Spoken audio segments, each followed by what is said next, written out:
Welcome to our sixth TEDxDHS event.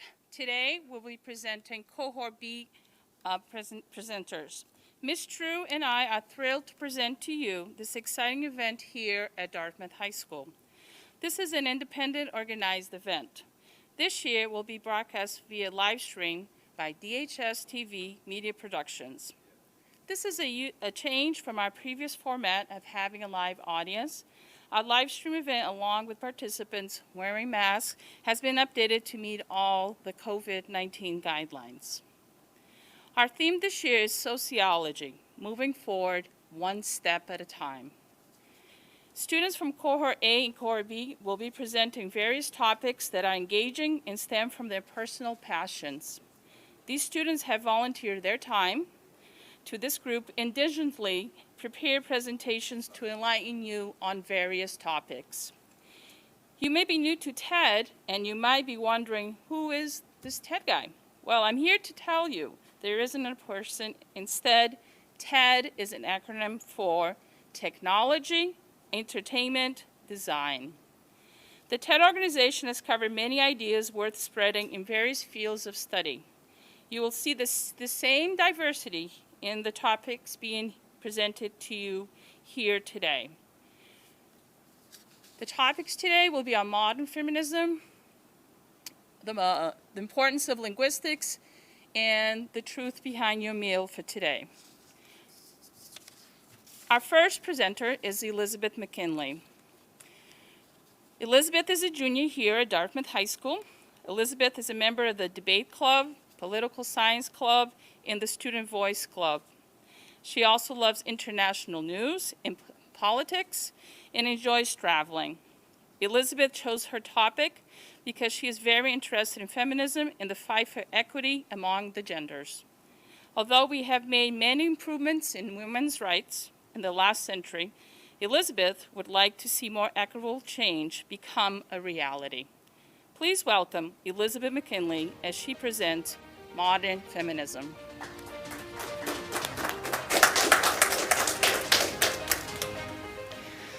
So I believe that before we discuss modern feminism, we need to look into definitions. And we need to discuss the definitions that we need to understand to learn about this topic.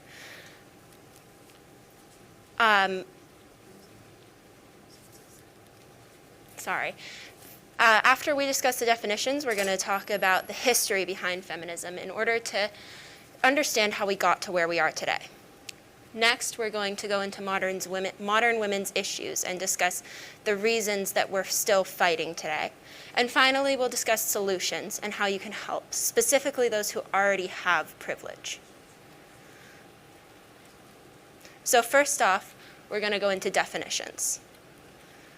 The definition of feminism, I believe, is different for each person. But the one I relate to the most is the one on the screen, which is that feminism is the belief in equality for women in all aspects of life, socially, economically, and politically. Intersectionality is a newer aspect of feminism that's very recently become prevalent. And the definition of intersectionality is to be a part of multiple groups, such as gender, race, or sexuality, that creates a different set of potential discriminations. Next up is equity versus equality. So a lot of people ask for equality when we really should be asking for equity. Equality is when one gives everybody the same thing in order to succeed, while equity is giving everybody what they need to succeed. So getting different things.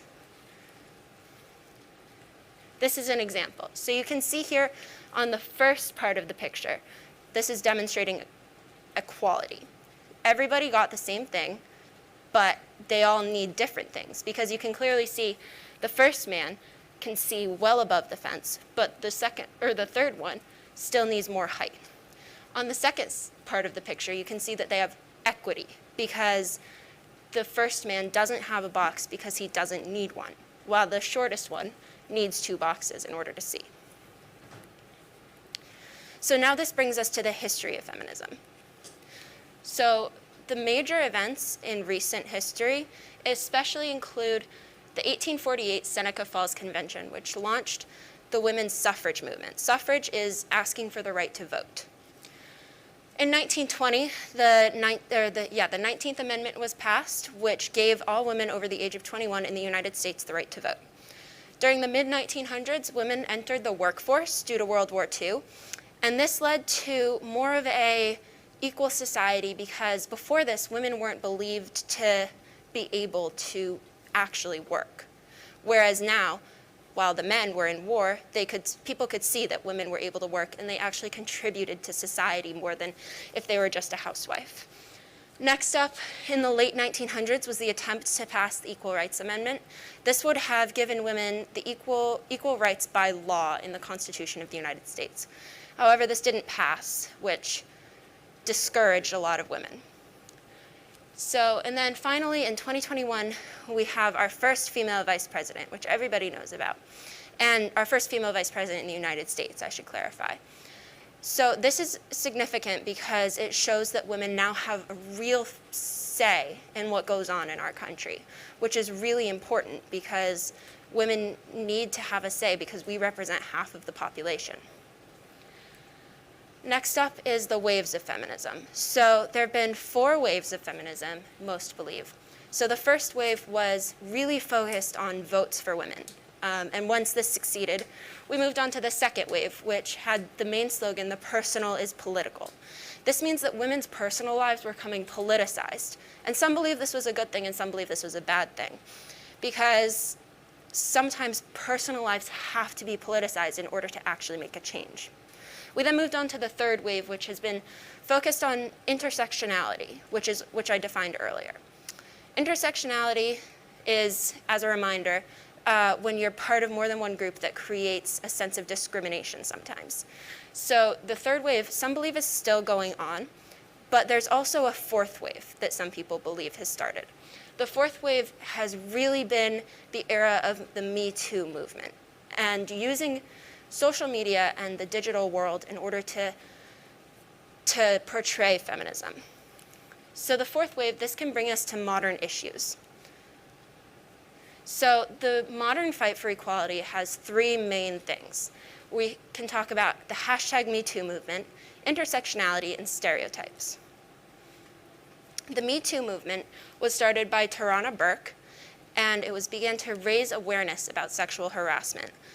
So the phrase Me Too gives a sense of unity. So, for example, if one woman were to say, "This happened to me, I was sexually assaulted," and nobody responds, then she feels like she shouldn't really have said anything.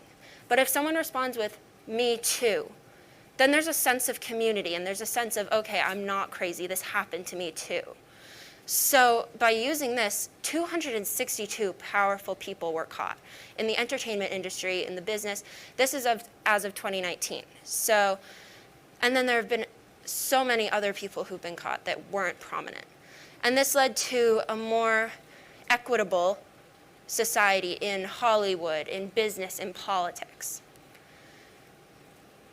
So as a reminder, intersectionality is when you're part of more than one group that creates a sense of discrimination. Intersectional feminism is feminism that stands for the empowerment of all women, not just white women, not just straight women. So the fourth wave of feminism and the third wave of feminism have been focused on fighting for all. This is mainly including women of color and women in the LGBTQ+ community, because these were women that had been discriminated against by the women that were previously fighting for feminism. This has also led to the breaking of stereotypes. So I'm going to discuss stereotypes in these 5 sections. So women in the workforce. This is just an example of female CEOs in the Fortune 500. You can see in 1998, there were only 2 women CEOs in the Fortune 500, whereas now in 2020, there's about 37, which is still not even close to equal, but we're getting there, and now we have a foot in the door, we have a say. Next up is parenting. So in the past, parenting has really been seen as a woman's job, and a father should be out working, and when he takes care of his kids, it's seen as babysitting. However, this is starting to change now that fathers are starting to stay home and be the stay-at-home parent, while women are out working and being CEOs and being even just working at a smaller job. They're still working and fathers are staying home. So in 1989, 10% of stay-at-home parents were men, but now almost now in 2016, 17% of stay-at-home parents were men. This means that this is breaking down the stereotype that women have to be the people to stay at home. Next up is education. So women in education and women who are being educated has increased drastically in the past 100 years or so. Ever since women really got the right by society to be educated, there's always been a higher percentage of women in colleges. So you can see here in college enrollment, there's 43% men and 57% women. So this means that women are becoming more educated, which is leading to more of a say in everything and is leading to more equality. Next up is politics. Women have become increasingly more popular in politics recently because we can see with the female vice president, we're beginning to have more of a say. And this isn't the only area where we're getting more of a say. We're also being represented more in Congress and in the Senate and the House of Representatives, which is Congress. So you can see clearly in the 65th Congress, there was almost no women in it. You can see it's just barely above the gray line. And now you can see how it's going up recently. This only goes up to the 115th Congress. We're in the 117th Congress right now. And it's just still just skyrocketing up, which means we have a say. And we have a place to let people know what women want. And we have representatives who actually represent us. Finally, in athletics, women have always been seen as they should be paid less. And you can see clearly in this chart, this is for the US soccer teams, the men's soccer team and the women's soccer team. The women, obviously, they've been winning more games than the men have. And they've been to the World Championship, and they've been doing better, honestly. But you can see that they're still making less money, far less money. And since they're doing better, they should be making more money. So this brings me to my solutions. The biggest thing you can do is speak out. When you see something happening that you don't think is fair or equitable, you need to speak out about it. And this can be something as simple as raising your hand in class and answering a question, because then it shows that we are equal. We can do the same things. We know this. We just need to make it more prevalent. Next up is calling out inequalities. When we see something happen that we don't agree with, that we don't like, we have to speak out and we have to say something. Next up is you can support nonprofit feminist organizations. So this means that you can either support monetarily or just vocally. But by supporting organizations for women run by women, this gives them more of a chance to be equal. In politics, vote for women. If you believe what they're saying is correct, then you need to vote for women. And finally, protest and march for equality. This is a demonstration that shows that we're all together. And this is how we can move forward one step at a time.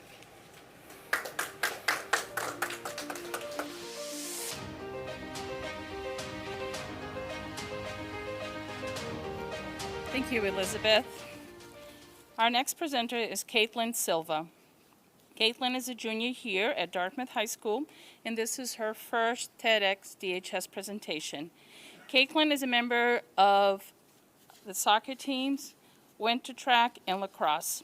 Additionally, she's a member of the debate team, Political Science Club. Caitlin chose her to look at the topic of linguistics because she has enjoyed her studies in English and writing. Caitlin finds it fascinating by changing one word in a sentence, there can be a significant change to the overall meaning of what is being said. Additionally, Caitlin hopes that she will be able to teach people about the importance of word choice in both writing and speaking. Please welcome Caitlin Silva as she presents the importance of linguistics.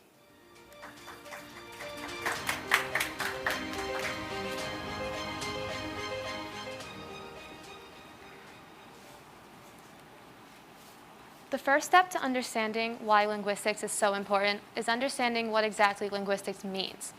Well, linguistics by definition is the study of languages and words, studying the words of different languages and what they mean. But it is more than just that. Linguistics was first introduced in the 19th century as a way to study how languages adapted and changed, especially in relation to one another. Many European languages have similar words, have similar grammar styles because they're so influenced by one another. Take Spanish and Portuguese, for example. If you ever learned either or both of those languages, you know that they're pretty similar. And that's likely because they're pretty close to each other on the map. They have that extreme contact that's able to allow those two languages to adapt and change together. They're influenced by one another and they change together. However, in modern day, linguistics isn't just studying how languages adapt and changed. It's also studying the word choice and grammar that goes into languages. And that brings me to the main focus of this talk, which is what I consider to be the most important part of linguistics, and that is word choice. Word choice can reveal a lot about you that you might not realize. It can reveal where you live in the country, your economic status, your education level, and even your age. So how does it do this? Well, let's start with where you live. First of all, there's accents. Everyone's heard an accent before that you're like, wow, that's really strange. Maybe it's the Southern accent or a British accent. Everyone out there has an accent, even if they don't realize it. Around here, we might have a Boston or New Bedford accent, which may drop the R or the T in some words, but we don't even notice it because we've grown up speaking like that, and to us, it's normal. But to people in other places of the country, that accent's weird, it's unusual, because they don't speak like that. So that's the first way you can tell if someone's maybe not from the region you're in. You can also tell with regional dialects. In different parts of the country, they use different words to describe the same thing. Take a bubbler, for example. Around here, if you go to get a drink in class, you're going to the bubbler. But if you were somewhere else in the country, you might go to a water fountain or a drinking fountain, because that's what they call it in that part of the country. For another example, there's soda. Around here, a carbonated drink is soda. But in western parts of the country, they might call it pop, which sounds strange to us because we've grown up used to hearing the word soda. That's our regional dialect. The same can be seen with the word sneakers. Around here, they're sneakers, but like the other words, in different parts of the country, they mean something else. They might be called tennis shoes, because that's the person's regional dialect. If you hear someone saying the word tennis shoes, it's a good sign that, oh, maybe they're not from around here, they're from somewhere else. You can also tell someone's age based on the words they say, specifically the slang they say. Slang is constantly changing in language. It changes day to day even.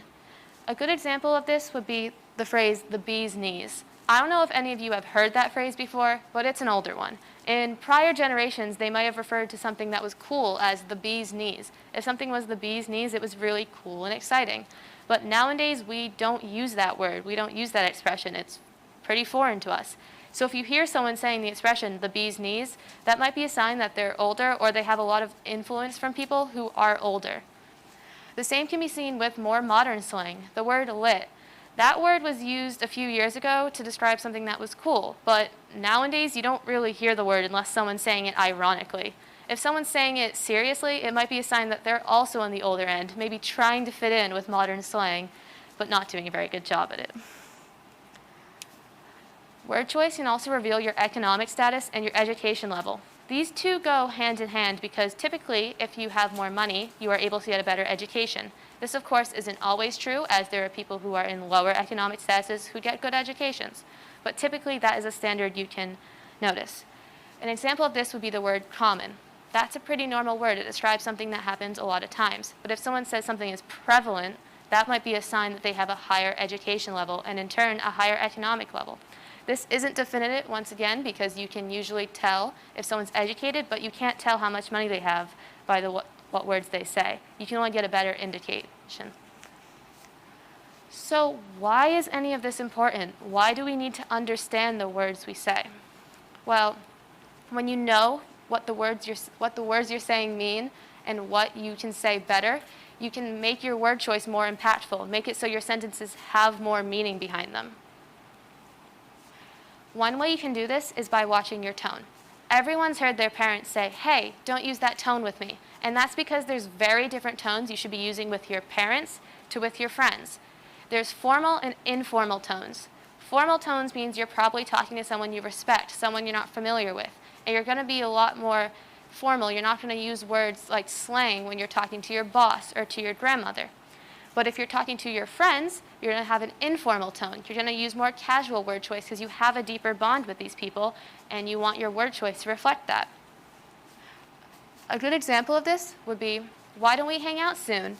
and "We need to arrange a meeting soon." You wouldn't say the top one to a teacher. That would sound creepy because it's not the correct tone you should be using. With a teacher, you should show some respect, you should show some formality, and so you should be using the phrase, "We need to arrange a meeting soon." But vice versa, you wouldn't say, "We need to arrange a meeting soon" to your friend. That would sound a bit odd because you guys aren't having a meeting. You've met before, you've talked, you have an informal relationship, and so you want to say, "Why don't we hang out soon?"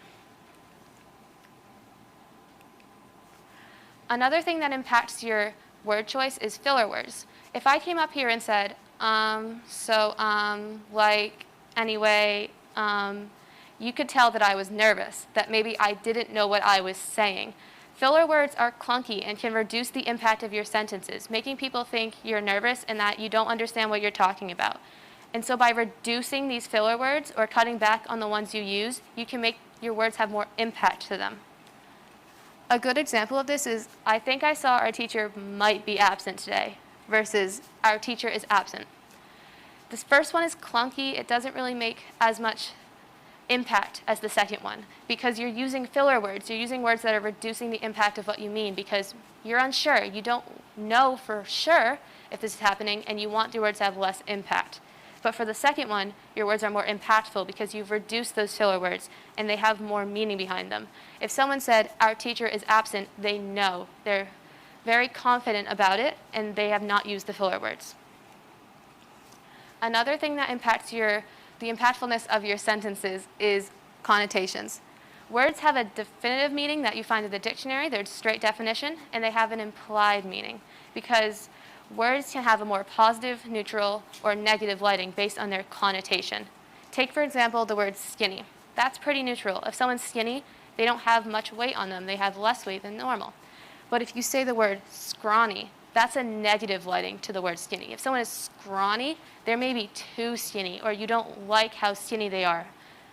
Versus the word slender. Slender is a more positive light. It makes the word skinny sound better. Maybe you like that they're skinny. Maybe they're skinny in a good way. And so you're going to use the word slender to show that you have a positive feeling about them.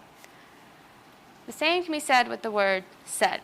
Every English teacher hates the word said because it's pretty neutral. It doesn't give you any more meaning than just they were speaking.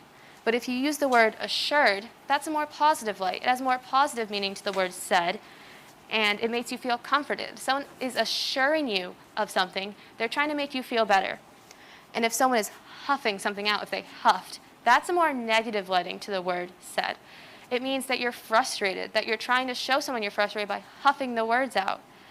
And by using those words that have different connotations, you're able to better tell people how you feel based on the words. It better explains what you're thinking.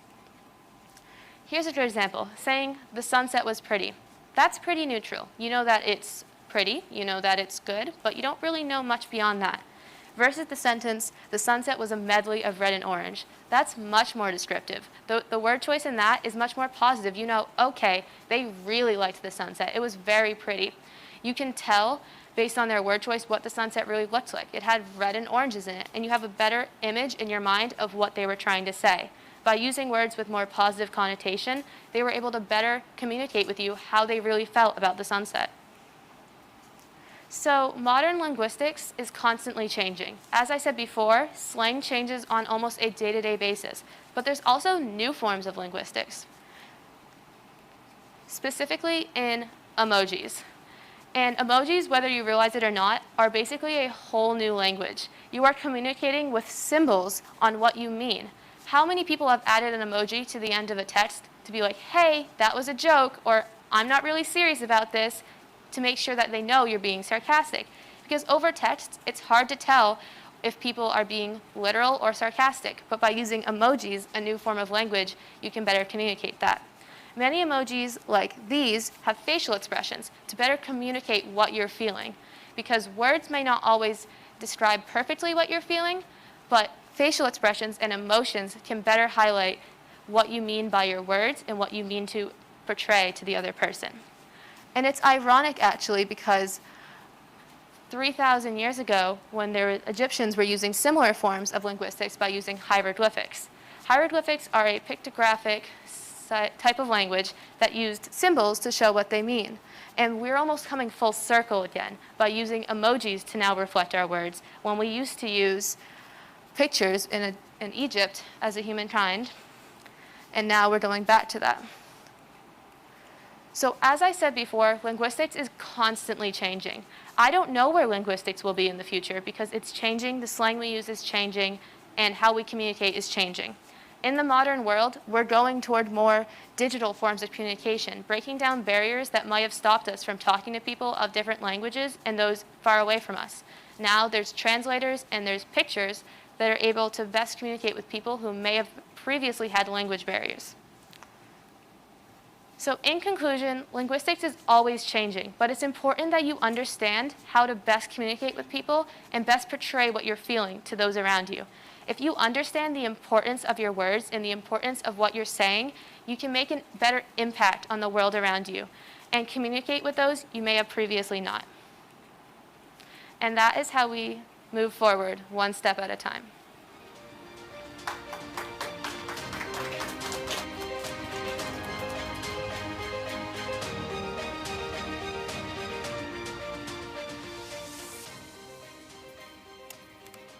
Thank you, Caitlin. An important presentation, especially as a language teacher. Our next presenter is Juliana Souza. Juliana is a junior here at Dartmouth High School. Juliana is a member of the high school winter track, spring track, and cross-country team. Additionally, she's a member of the debate team and the political science club. She's also a writer for the DHS Spectrum newspaper. Juliana chose her topic so that she can bring light to the issues that are often overlooked by society. Please join me in welcoming Juliana Souza as she presents The Truth Behind Your Meal.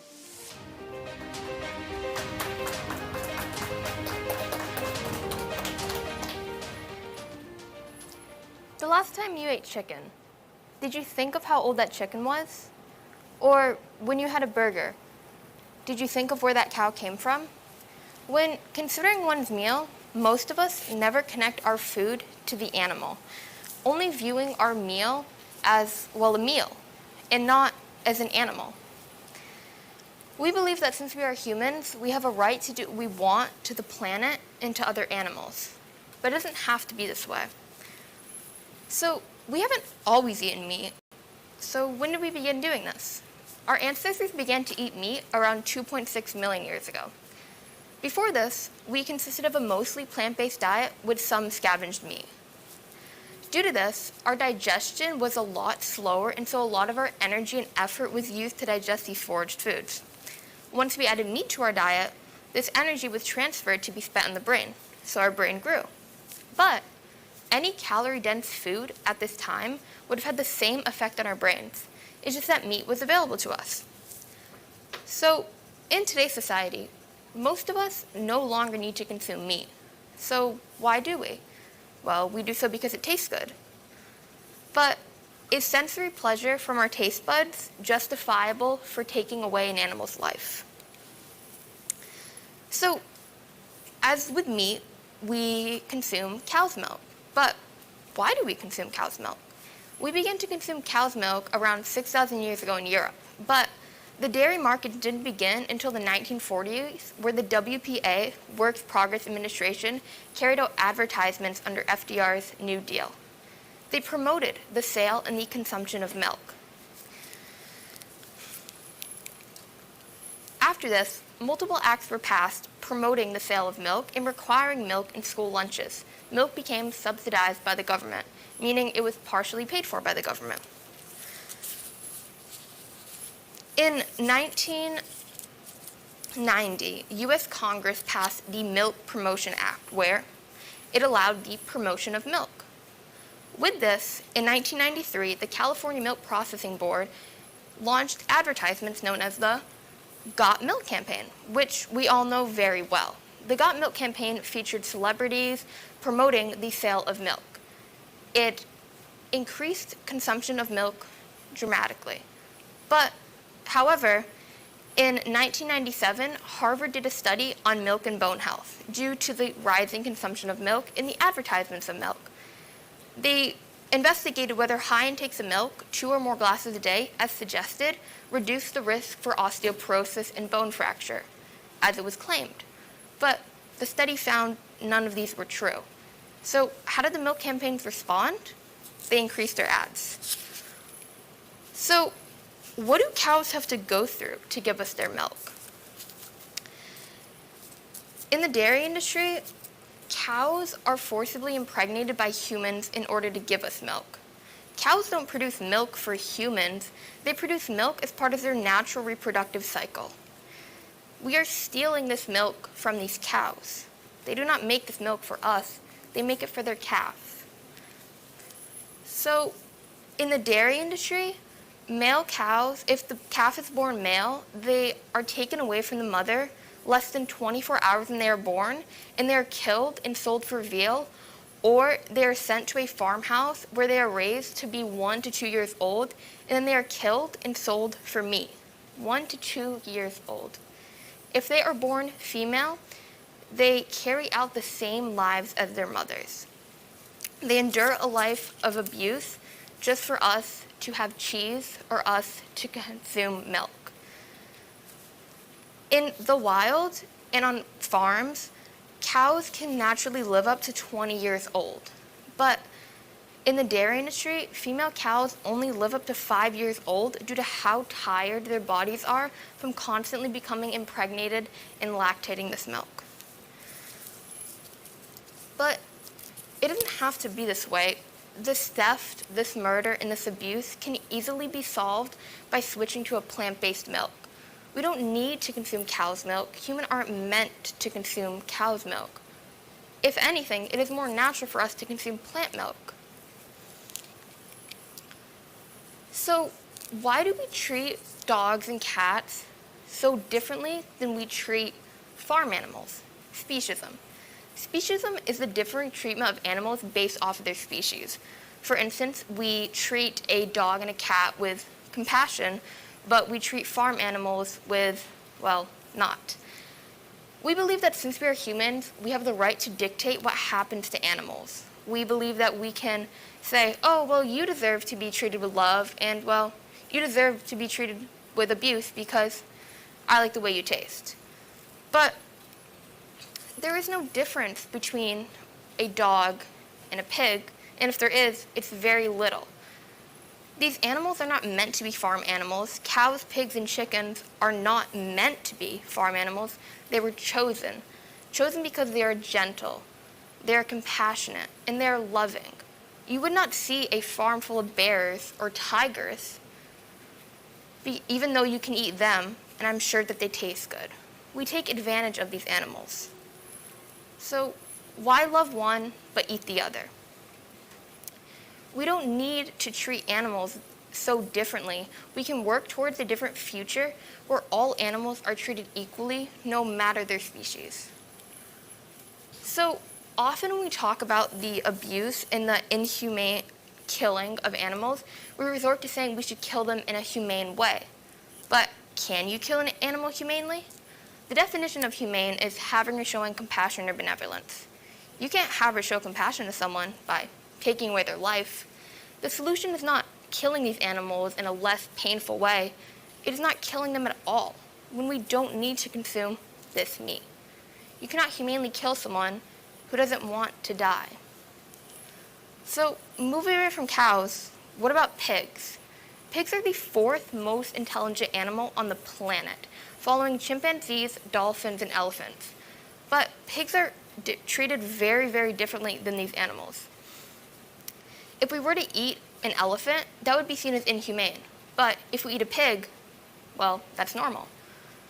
Pigs are more intelligent than dogs, and their cognitive abilities can be compared to that of a 3-year-old child.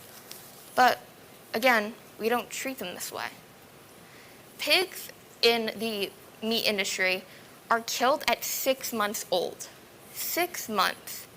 And for females, they are killed at less than 2 years old after becoming forcibly impregnated by humans. Pigs are not objects. They are individuals. They are animals. Pigs are intelligent. They are creative and social animals. But we deprive them of all of these things for 3 pieces of bacon on our burger. But it doesn't have to be this way. So, what about chickens? As seen in this graph, chickens have been bred to be a much larger size than they are naturally intended to be. This is to increase the amount of meat per chicken, which is understandable, but have we ever considered the health effects that this has on the chicken? As well as with meat, chickens produce eggs for us. In the wild, chickens would naturally produce 10 to 12 eggs a year. Now, they're forced to produce up to 300 eggs a year. This has extreme health effects on chickens, where near the end of their life, they can barely hold up their body weight due to how fragile and weak their bones are. This is known as osteoporosis. So, in the egg industry, male chicks are killed at 1 to 2 days old because they are not profitable in the egg industry. Female chicks are face the same lives as their mothers, where they are locked inside of these farmhouses deprived of any humane living standards. They live up to less than 2 years old after enduring a life of misery. We do all of this for just some chicken nuggets or some scrambled eggs to have with our breakfast in the morning. So fish. Fish are one of the most forgotten animals when it comes to meat. We believe that fish are unintelligent and that they can't feel pain. But they are intelligent and they can feel pain. Our society has shifted into an aquaculture society where our fish industry has shifted into fish farming rather than captures from the ocean. And as seen in the graph, it is expected to keep growing to be this way. Fish farming is often thought to be sustainable, which it is in some stances, but we never consider the actual fish. Fish, as I said before, can feel pain, but millions of them can be locked into one single farm, where they barely have enough room to swim around freely. Just because the anatomy of a fish's body is different doesn't make them any less deserving of freedom and equality than other marine animals. So, when often talk about agriculture, climate change is brought up. And as we can see in the graph, beef is the highest emitter of greenhouse gases compared to almost all of the other foods. Following beef is other animal products. Below these animal products are plant-based protein options such as tofu, vegetables, beans, etc. As we can see, these all have extremely less emitters of greenhouse gas. So why do greenhouse gases even matter? Greenhouse gases keep our planet warm by trapping in the Earth's heat. But too much greenhouse gas makes our global temperature rise and become too warm. With the increasing consumption of meat, these greenhouse gases emitted from these animal products are growing. But some may argue animal agriculture compared to other emitters of greenhouse gases have a very little effect. But we never take into account the transportation effects it can take from moving these animals to and across the country, the deforestation of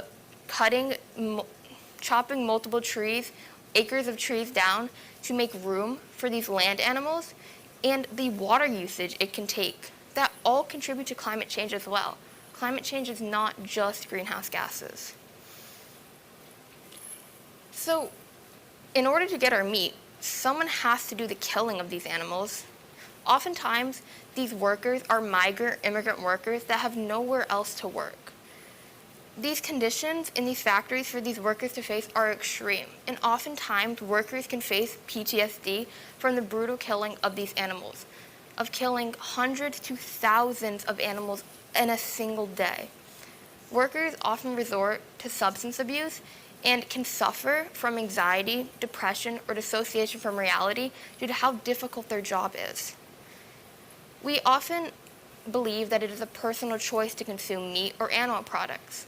But it's not a personal choice or a matter of opinion when not only do personal choices have a victim, such as an animal, but a worker, a human being that has to suffer for our choices as well. So, what is the solution? What can I do now? You don't have to give up your favorite foods. All of your favorite foods are available in a plant-based option. There is everything available in our modern day world, and even foods you don't even realize are already naturally plant-based. We can shift our market and our society into a predominantly animal-based agriculture society into a plant-based society to create a kinder world for animals, people, and the environment. Humans need calcium. They don't need cow's milk. Humans need protein. We don't need meat. Every nutrient found in these animal products can be found in other plant-based foods. There is no reason to treat these animals this way when almost everyone has these products available to them. And for those who don't, if those who aren't the privileged do take action, we can make it more accessible for those people. So instead of consuming cow's milk, we can opt for plant-based milk, such as oat milk, almond milk, soy milk, coconut milk, and so many other more. There are plant-based cheeses, plant-based chicken nuggets, plant-based burgers, and these aren't as extremely weird as they sound because they happen to taste almost exactly like animal products. It is something as simple as reaching for that product instead. So we have to consider that our choices are not just personal choices. They have a victim. These are living beings. They are animals. Animals that want to be free. Animals that don't want to die. They are living beings. So next time you're in the grocery store or you're eating out or you're going to eat for dinner, think, do I really need to consume this meat, or can I opt for a plant-based version? Do I really need to get cow's milk, or can I get almond milk instead? Little choices like that can make such a difference and can push yourself into taking a step forward. The choice is up to you. This is how we move forward, one step at a time.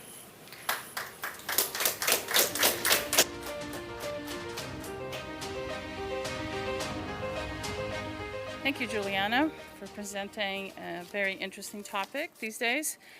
This concludes our presentations for period 1, so thank you very much, and we'll see you later on today.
Hello, DHS, and welcome back to our Period 2 presentations for TEDxDHS 2021.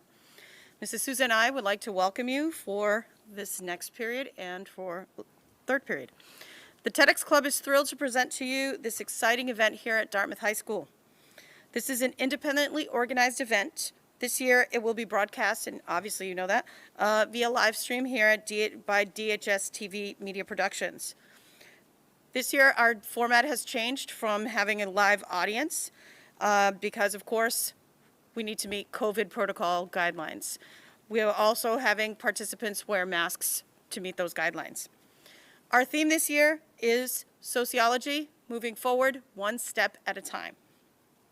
Students from cohorts A and cohorts B are presenting topics that vary in terms of their own personal passions. These students have volunteered their time to this group and diligently prepared presentations to enlighten you on these various topics. You may be new to TED and may be wondering, who's this TED guy? Well, I'm here to tell you there isn't a TED guy. TED is actually an acronym for Technology, Entertainment, and Design. The TED organization has covered many ideas that are worth spreading and does this in various fields of study. You will see the same diversity today in the presentations that are about to be presented to you. So let's get started. Our first presenter is Juliana Souza. Juliana is a junior here at Dartmouth High School. Juliana is a member of our high school winter track, spring track, and cross-country teams. She is also a member of the debate team and the political science club, and is a writer for the DHS Spectrum newspaper. Juliana chose her topic so that she can bring light to the issues that are often overlooked in society. Please join me in welcoming Juliana Souza as she presents the truth behind your meal.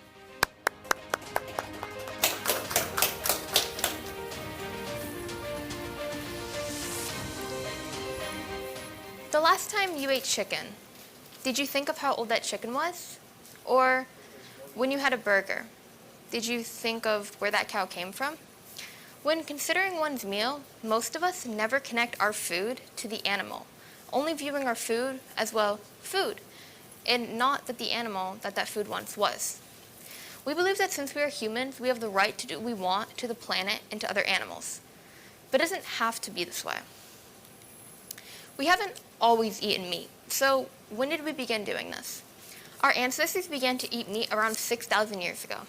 Prior to this, 2.6 million years ago. Prior to this, we consisted of a mainly plant-based diet with some scavenged meat. Because of this, our digestion was a lot slower, so a lot of our body's energy was used to digest these foods. But once we added meat to our diet, less of this energy was used on digestion and was transferred to be spent on our growing brains. Because of this, well, our brains grew and our digestion became faster. But any calorie-dense food at this time could have had the same effect on our brains, it's just that meat was available to us. Today, most of us no longer need to consume meat. We choose to because it tastes good. But is sensory pleasure from our taste buds justifiable for taking away an animal's life? As with meat, we consume dairy. We began to consume dairy in Europe around 6,000 years ago. But dairy didn't become a market until the 1940s, where the Works Progress Administration carried out advertisements to promote milk under FDR's New Deal. With this, milk became subsidized by the government. Essentially, milk was partially paid for. Throughout the next years, there were many instances of milk being advertised, and it was introduced into schools, free or low of charge. Milk became a huge part of American culture.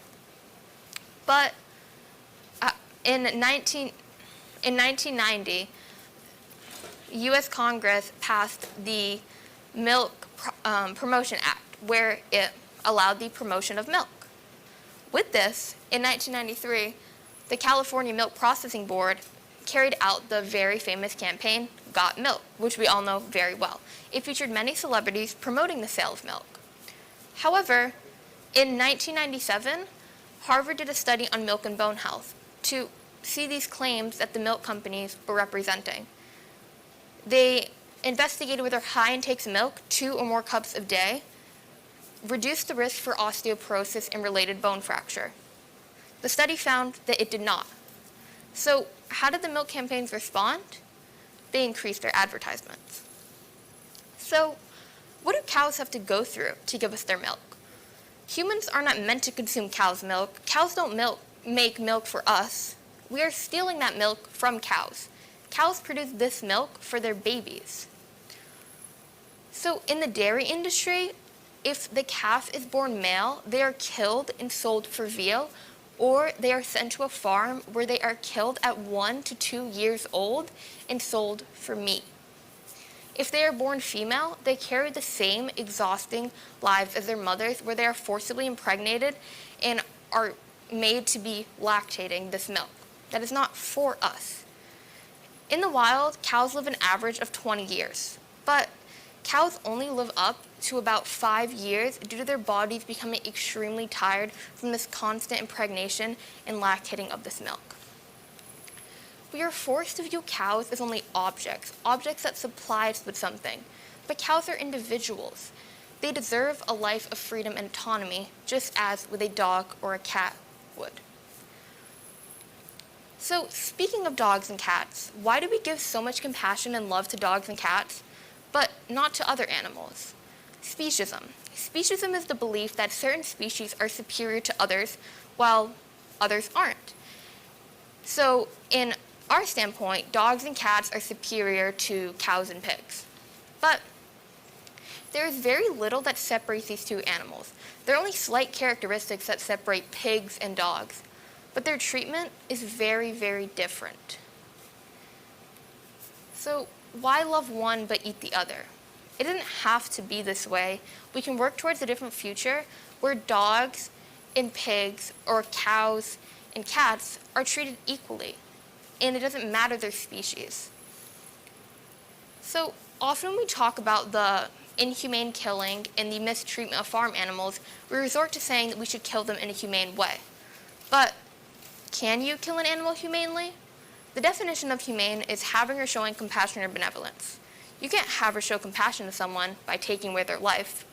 The solution isn't necessarily giving these animals a good life and then killing them in a less painful way. It is not taking their life away at all. You cannot humanely kill someone who doesn't want to die in the first place. So, besides cows, what about pigs? Pigs are the 4th most intelligent animal on the planet, following chimpanzees, dolphins, elephants. But they are treated very, very differently than these other animals. If someone were to eat an elephant, that would be seen as inhumane and awful. But when we eat a pig, that's normal. So, in the pig industry, if a pig is born a male, they are killed at 6 months old for meat. But if they are born a female, they carry out the same lives as their mothers, and they are killed at 2 years old. But it doesn't have to be this way. Pigs are individuals. They are not objects that supply us with meat. They deserve a life of freedom. Pigs are a creative, intelligent, and loving animals, but they are deprived of all of these things for 3 pieces of bacon on our burger. So, as well with pigs, what about chickens? Chickens have been bred dramatically throughout the past decades, larger than what is intended for their bodies, as we can see in this image. We consider that this gives us more meat, but we never consider how this affects the chickens themselves. Chickens are not able to hold up their body weight due to how much weight they are carrying. As with meat, chickens produce eggs. In the wild, chickens produce 10 to 12 eggs a year. But now they are forced to produce up to 300 eggs a year. This has extreme health effects on chickens and causes osteoporosis, where near the end of their life, they're barely able to keep themselves up due to how fragile and weak their bones are. In the egg industry, male chicks are killed at 1 to 2 days old because they are not profitable in this industry. Female chicks endure the same lives as their mothers, where they are trapped inside these farms with no adequate living standards, and they are killed at 2 years old. Just as with all the other animals I've talked about, these chickens are individuals, and they don't deserve to be locked up in these farms for something as simple as scrambled eggs or chicken. So when talking about meat, we often forget to mention fish. We believe that fish are unintelligent and that they can't feel pain. But they are intelligent and they can feel this pain. Our society has shifted into an aquaculture market, and as we can see in this graph, it is growing into that. We have resorted to fish farming instead of regular capture fishing. We often mistake fish farming for being sustainable, which it is in certain factors, but we never consider the fish themselves. In fish farming, fish are kept inside of these farms where millions of them can be held in one single farm. Fish are barely even able to swim around freely. Fish do not deserve this. As I stated before, fish are intelligent animals, and they don't deserve to be treated any differently than other marine animals. So, climate change. Climate change is often brought up when discussing animal agriculture. And as we can see on the graph, beef is the highest emitter of greenhouse gases by a dramatic amount compared to other products. And below beef is other animal products. But below these animal products are plant-based options, such as tofu, nuts, or vegetables, which all have much less emitters of greenhouse gases. But why do greenhouse gases matter? Greenhouse gases keep our planet warm by trapping in the Earth's heat. But too much greenhouse gases makes our global temperature too warm. And due to the increased amount of greenhouse gases being emitted, this is happening.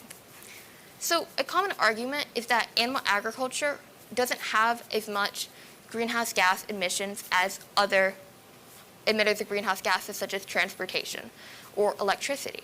But we never consider the huge climate effect it has on transporting these animals to and across the country, the deforestation that takes place to make room for these animals, and the water usage it takes to develop these animal products. Climate change is not just greenhouse gas emissions, it is so much more than that. So we often forget that people, living beings, have to do the killing of these animals.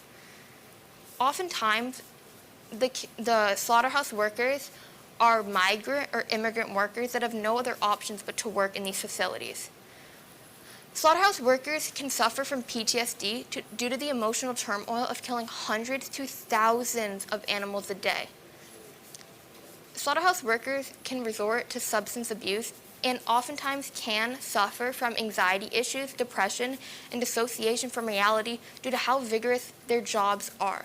It is not a personal choice to eat meat. It is not a matter of one's own opinion when they not only have an animal that is a victim, but a human being that has to go through this for our personal choices. So, what is the solution? What is the alternative? You don't have to give up your favorite foods. All of your favorite foods are available in plant-based options, or there are some foods you may not even realize are already plant-based to begin with. So there is so much information available. There are so many recipes, videos, and advice available online with the click of one button. Humans don't need to consume cow's milk. We need calcium. Humans don't need to eat meat. We need protein. All of these nutrients found in these animal products can be found in any plant-based food. There is no reason for this abuse and this killing of these animals when we can get all of our nutrients in other foods that don't have this much of an impact on animals, humans, and the environment. So instead of consuming cow's milk, we can opt for a plant-based milk, such as almond milk, soy milk, oat milk, or coconut milk. We don't need to consume cow's milk. Cow's milk is not meant for us to consume. As well with meat, we don't have to eat the meat from other animals. We can have plant-based meat options, and it is not as extreme as it seems to be. In fact, it makes more sense for humans to consume plant-based options in our modern day world than meat. So we need to realize that our food choices are not just personal choices. They have a victim. These are animals. They are living beings that suffer and have to be killed for us to consume these products. But it doesn't have to be this way. we can work towards a different future where these animals are treated equally to other animals and they don't suffer a life of abuse. So the next time you're in the grocery store, think, do I really need to grab this cow's milk, or can I grab a plant-based milk instead? It is something as simple as reaching for that dairy-free yogurt or that meat alternative. The choice is up to you. This is how we can move forward one step at a time.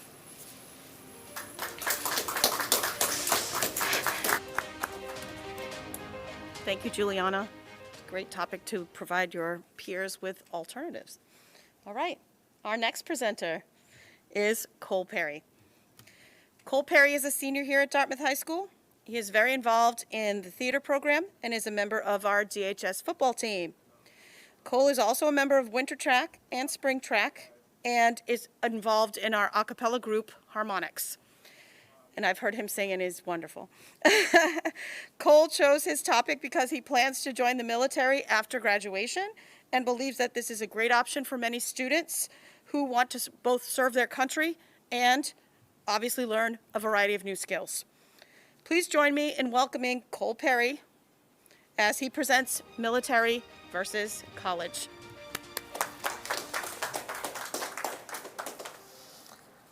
As a fellow student and a fellow senior, we have lots of choices to make this year. Many are from college to military and family-related matters, especially since COVID happened this year. As a student that does many activities after school, as Mrs. Drew said, it's important that we don't let others base our opinions and what we want to do in our future based off of theirs. Let's make our own decisions to advance our life. It's your choice whether you want to go to the military or if you want to join college. High school students have several options to consider when you are going into the military. If you join the military, unlike college, there's different enlistment periods. There's 3 years, 6 years, or 12 years.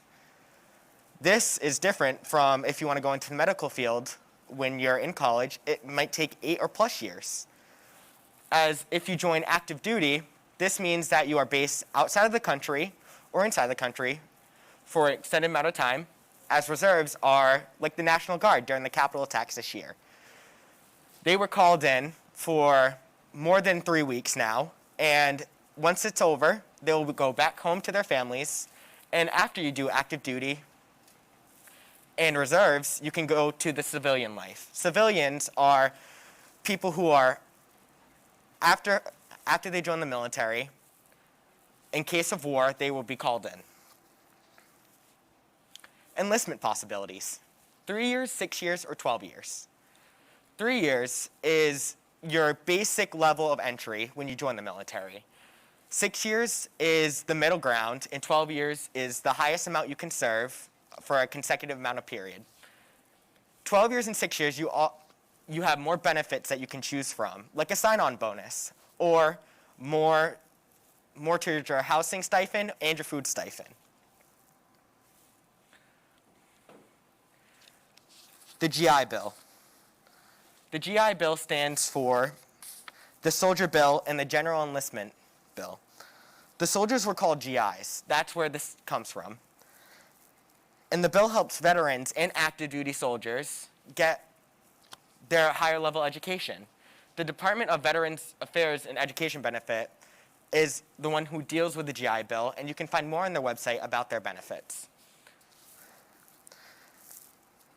As an active duty soldier or as a veteran, this helps especially the medical field, where tuition can go up to thousands of dollars, where you can join the military and get it basically for nothing, for serving your country for 3 years, or 6 years, or 12 years.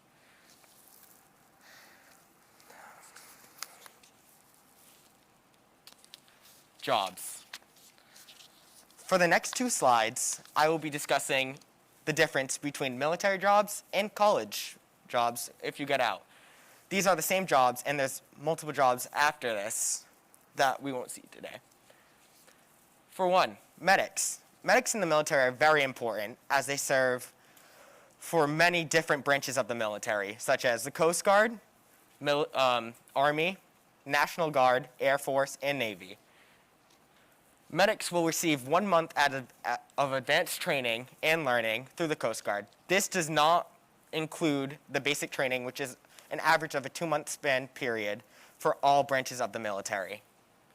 Doctors, medical school, which is paid for by the US government. This is important because medical school, as you know, costs a lot of money to the average student. Pilots, you need to have a bachelor's degree and become an officer and go to flight school. This is also paid for by the US government. Captains get officer training, and you need to have a sea lift support officer, which includes joining the military, going to basic training, and going through additional steps to become an officer. Engineers. We are in desperate need of engineers in this country today. You would need a college degree, and you need to become an engineering officer. Compared to when you go to college. College is really expensive now, up to $20,000 in student debt. As in college, you need, for a medic, not just as an EMT or a paramedic, they're two separate things. You need 3 months of EMT school just to become a basic EMT, and a bachelor's degree to become a paramedic. This becomes expensive because as soon as you get your bachelor's degree, it's $2,000, $3,000 more, compared to doctors where it's pre-medicine studies, medical school, and you need to take your board exams. This can be from 8 years plus, compared to where you join the military, it would take a year, 2 years. Pilots, college degrees in flight transportation and commercial flight training. This means you would have to take commercial flight training with a major flight company like Delta, JetBlue, American Airlines, and that could take up to 2 years as flight school fills up really fast in the United States. Compared to if you join with the military, you get Air Force level training, which is a higher level of training, and when you get out of the military, you can serve with a major flight transportation company like American Airlines. Engineers and captains.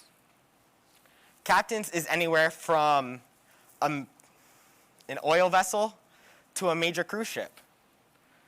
Captains, no matter where you go in the United States, you have to join through the US Coast Guard to get your captain's license. This means you have to get training on all sorts of ships. Engineers, you need to take the FE, which is the fundamentals of engineering.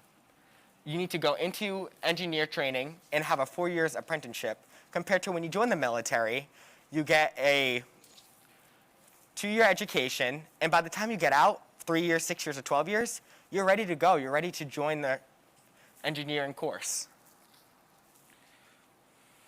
Debt, student debt. This is where it all really comes into play. According to Forbes, the average student debt across the world is $32,900. That's a lot of money. That's almost like a mortgage to some people. That's a house payment. The US total student debt is an astonishing $1.56 trillion. For that, that's more than people make in a lifetime. That's a lot of money to spend on college. Compared to the military debt, which is zero. You get a higher level education for less money. It's a great option to choose to get your foot in the door in the workforce. ROTC programs. This is a major step for high school students looking to get their foot in the door if they want to see if they want to join the military. If kids are not really sure whether to join, this will get them to really see what it's like. This stands for the Reserves Officer Training Corps. The ROT students are for students that are thinking about joining the military, and New Bedford High School is the only high school on the South Coast that is given the option, and that runs the JROTC. This is the junior version. And this allows students to get advanced training and even join the military at an advanced rank, like an officer. What can schools do? Schools across America have changed their opinions about military over the years. All high schools, except if you want to go into the military, but a lot of them are not really sure how to handle it. It's mostly college, and that's where a lot of students lean to. Well, the first step is ROTC programs. This advances your choices in the military. You could choose up to all 5 branches of the military. And with the ROTC program, you can even join at an advanced rank. 2 is the ASVAB test. The ASVAB test is a military testing program that allows you to be able to pick, if you get a high enough rank, to join all 5 branches of the military and all factors of the military. The ASVAB test is crucial because if you do it in the high school, it's a pre-test. You can take the ASVAB test multiple times, if you please. And the higher school you get is the more branches that you can get into.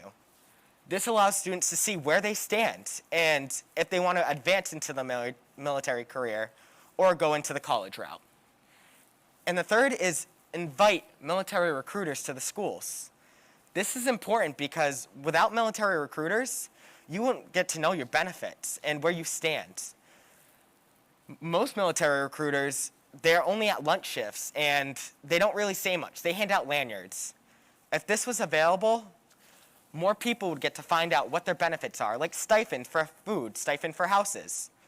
There's multiple benefits and sign-on bonuses. You can even become a cook for the Coast Guard or the military and make up to $5,000 more a year. This is how you advance your steps in the military. Thank you for listening to my TED Talk.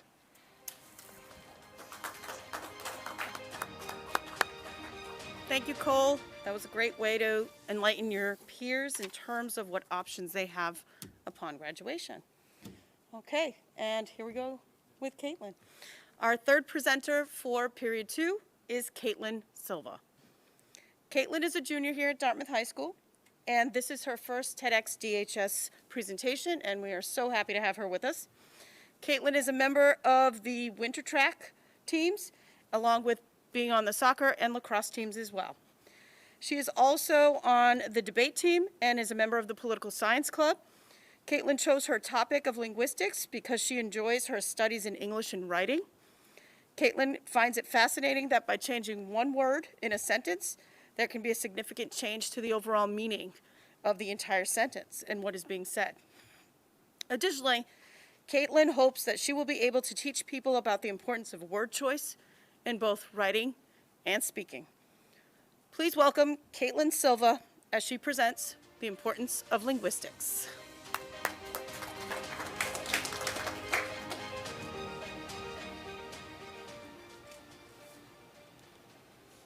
The first step to understanding why linguistics is so important in our life is understanding what exactly linguistics is. By definition, linguistics is the study of languages and words, studying why you say what you say and what exactly it means. It is also the study of how languages have evolved and adapted over time. Many languages influence one another, especially if they're in close proximity with another. This can be seen in the case of Spanish and Portuguese. If you've studied one or either of those languages, you know that those languages are very similar. They have similar grammar and word choice. This is likely because Portugal and Spain are very close to one another, so those languages were able to adapt and change together to have similarities. But in modern day, linguistics is not just the study of how languages changed and adapted. It's also the study of word choice, which is what I find to be the most important part of linguistics. Once you know what you're going to say, you can reveal a lot about you. Stuff that you might not realize, such as where you live in the country, your economic status, your education level, and even your age. So how exactly does it do this? Well, first off, it can reveal where you live through regional dialects, starting with accents. Everyone has an accent, whether they realize it or not. You don't notice your accent because you've grown up hearing people speak like you. Around here, we have a Boston accent. We might drop the R's or T's in certain sentences and not even realize it. But if you go down south, you're going to hear Southern accents, which are going to sound strange to us because we've only grown up hearing the accents of the people around us. You might remember hearing an accent on a TV show that seems really strange to you, and that's just because you are not used to it. And someone from another part of the country might hear us speak and say, wow, they have a really strange accent, because they're not used to our accent either. But through word choice, you can also tell where people are from based on those regional dialects, because different parts of the country have different words for the same thing, such as bubbler. Around here, if you're going to get a drink in between classes, you're going to the bubbler. But if you were maybe down south or in the western part of the country, you go to a drinking or a water fountain. The same can be seen with the word soda. A carbonated drink around here is just a soda, but in other parts of the country, they refer to it as pop, which may seem strange to us because we don't say that. We say soda. The same is true with sneakers. Around here, you just put sneakers on to go for a run. But if you're in the West, you might refer to them as tennis shoes. Word choice can also reveal a lot about your age, specifically in the slang you use. Slang is always changing from a day-to-day basis to over the course of generations. A good example of this is the expression, the bee's knees. For those of you who don't know what that means, it was a word used in prior generations to mean cool or exciting. If you hear someone saying, wow, that's the bee's knees, it means it was good, it was cool. But nowadays, we don't use that. We use words like cool. But if you hear someone saying the expression, the bee's knees, it's likely an indicator that they're older or that they're influenced a lot by people who are older than them. The same can be seen even with more modern terms. The expression lit was popular a few years ago to mean the same thing, cool or exciting. But nowadays, if you say the word lit, it's most likely ironically, or it's an indicator that someone is on the older side and they're not able to keep up with the modern day slang that people are using.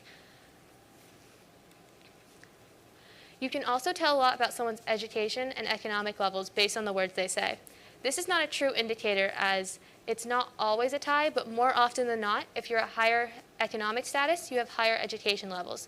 This is of course not always true, as someone with low economic status can have a high education level, but more often than not, it is true. A good example of this would be the word common. Common's a pretty normal word. It just means many or often, but if you were to use the word prevalent, that might indicate that you have a higher level of education and you're more likely to have a higher level of economic status. So why is any of this important? Why do we need to understand what we're saying and what it means? Well, once you understand what you're saying and what it means, you can make your words much more impactful. You're able to better control how you say things, how things come off, and better tell the person near you what you are feeling and what you are trying to communicate with them. One way you can do this is through tone. Tone reveals how you feel about the words, how you're feeling when you say them. And you shouldn't use the same tone for everyone. How many people have heard their parents say, don't use that tone with me, or don't speak like that with me, because maybe you were using too informal of a tone? Formal tones are usually used when you're talking to someone you respect, to someone you might not know well or have a deep bond with. So you wouldn't want to say something super casual with them. While on the opposite side, you have informal tones, which you might use with your friends or someone you're really close with, because you know them and you're able to use different words with them. For example, why don't we hang out soon versus we need to arrange a meeting soon? The first one is much more informal. It's something you'd say to a friend or someone you're close with. You wouldn't want to say that to a teacher. That would be creepy because you don't have an informal relationship with them. You have a formal relationship with them. So you should be saying, we need to arrange a meeting soon. That is much more formal, much more respectful, especially to people that you don't have a close relationship with.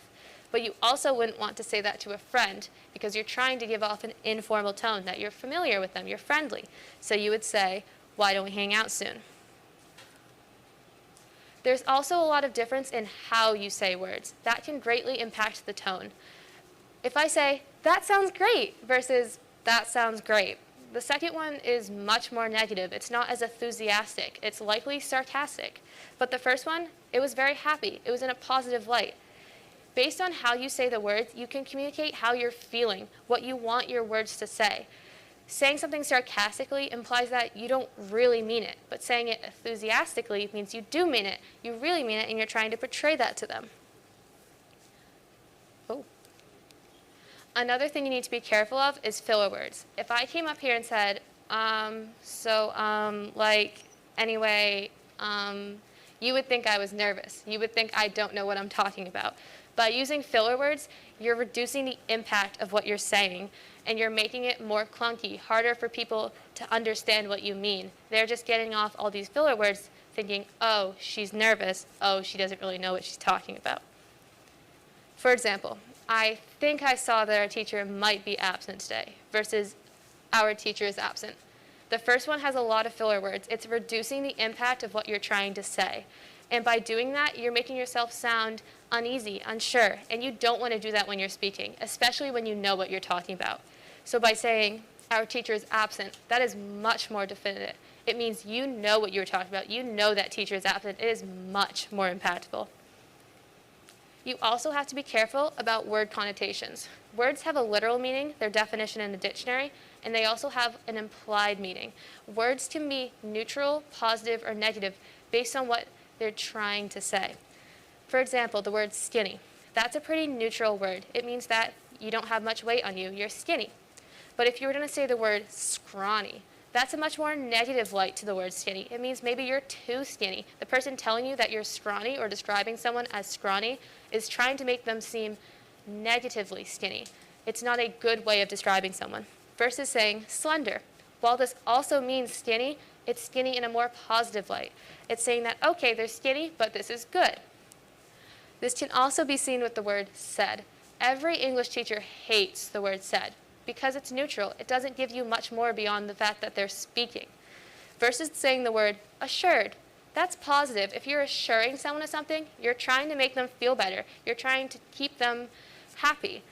Whereas saying huffed, if you huff out a word, it's not a good thing. You're frustrated, you're agitated, and you're just huffing things out. By saying huffed or assured over said, you're giving someone a better understanding of whether or not this was a positive or a negative situation. For example, the sunset was pretty. That's pretty neutral. It's telling you basically that the sunset was good, that they liked it, but not much else beyond that. Versus saying the sunset was a medley of red and orange. That is much more descriptive. That is giving you more imagery, and so you can understand better what they are trying to communicate with you. You can now know that it's red and orange. It's a medley. It's a very positive thing. It was very beautiful. So modern linguistics is always changing. I already said that the slang is moving and constantly changing from day to day, but there's also new languages coming to show. For example, emojis. Emojis are a more modern form of language that uses pictures to show what people really mean. How often have you put an emoji at the end of a text message to say, hey, that was just a joke, or I was being sarcastic about that? Emojis, such as the one on the screen that show facial expressions, are used to show emotion and show what the person really means, something that words can't best communicate when you're just over a text. By using emojis to show your emotions, you're able to say, hey, even though the words might sound a little bit sarcastic, I was just kidding. This is just a joke, because I was using maybe the crying, laughing face emoji. Whereas if you just use the words, it might have a different meaning. By showing your facial expressions and emotions, you're better able to communicate with people. It's ironic, actually, because languages originally had similar forms to this. Thousands of years ago in Egypt, they used hieroglyphics, which were pictographic forms, like emojis, to communicate with people and to write down what they saw. It is almost a cycle that we have come from using hieroglyphics, using pictographic languages, to now, even though we have advanced form of word-based languages, we're still using emojis, still using art to better demonstrate our emotions and what we are trying to communicate. The future of linguistics is constantly changing. I don't know what words will sound like in a few hundred or thousand years. But I know that it is very important that we understand what is happening, especially in modern day when languages are becoming more digital and new forms of communication are taking shape. In the digital age, it's easier than ever to communicate with people that you may have not been able to because of language barriers. The internet has translators and emojis that are universal signs of art so that you can communicate with people who you may not have been able to in the past. In conclusion, linguistics is always changing. I've said it multiple times and I'm going to say it again. Linguistics is always changing and you need to be aware of that, because understanding how it changes, how it impacts your words is the key step to being able to communicate with the world around you. And that is how we move forward one step at a time.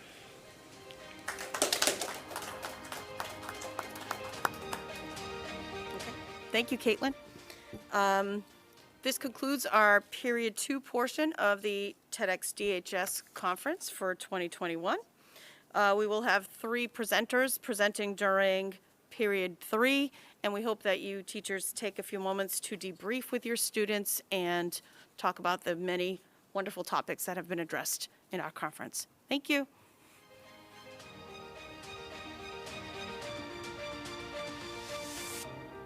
Come out.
Welcome to our sixth TEDxDHS event. Mr. and I are thrilled to present to you this exciting event here at Dartmouth High School. This is an independent, organized event. This year, it will be broadcast via live stream by DHS TV Media Productions. This is a change from our previous format of having a live audience. Our live stream event, along with participants wearing masks, have been an update to meet COVID-19 guidelines. Our theme this year is Sociology, moving forward one step at a time. Students from Cohort A and Cohort B will be presenting various topics that are engaging and stem from their personal passions. These students have volunteered their time to this group and diligently prepare presentations to enlighten you on various topics. You may be new to TED, and you might be wondering, who is this TED guy? I'm here to tell you that it isn't a person. Instead, TED is an acronym for Technology, Entertainment, Design. The TED organization has covered many ideas worth spreading in various fields of study. You will see this same diversity in these topics being presented here today.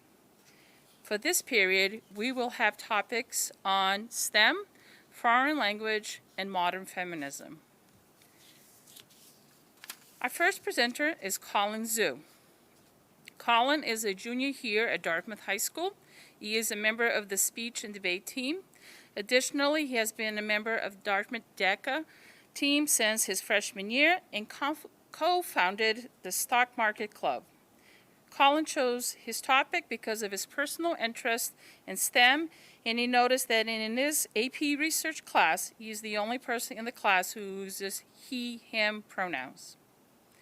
Please join me in welcoming Colin Zhu as he presents Challenging Ourselves in STEM.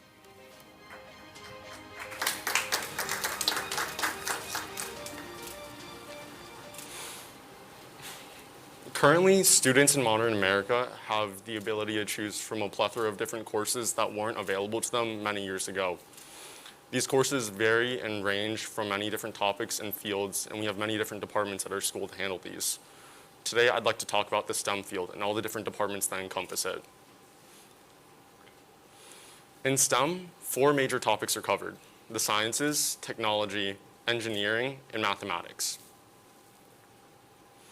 Oftentimes, when we talk about STEM, it isn't very clear what the end game or point of it is. In STEM, the major points of benefit could be that high school level students could be introduced to topics and fields that they weren't previously interested in and could find new passions and careers for it. This could lead them to choosing majors for their upper level education in college that they weren't previously interested in if they didn't know what it was about.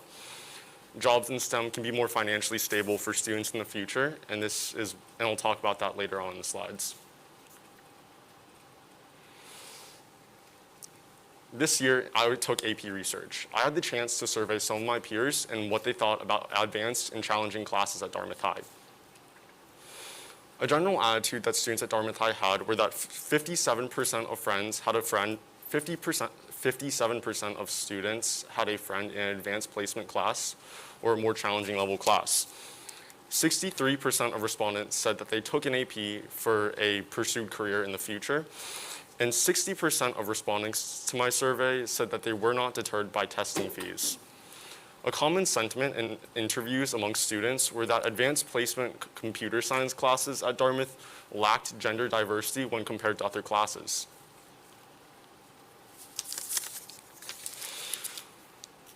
So I sent out a survey to many of my peers in the AP English program and other students around the school. Nearly 3 in 4 students said that the majority of their friend group was of the same gender. When I asked them about an association with a certain demographic with STEM, the sciences, technology, engineering, and math departments at our school, over 74% of students said that they had no association with any demographic. This can show that Dartmouth fosters a positive and equitable environment for the most part. Of the people that said they had a demographic association with STEM, the vast majority of them said that there was a male association. This is commonly seen in society and media.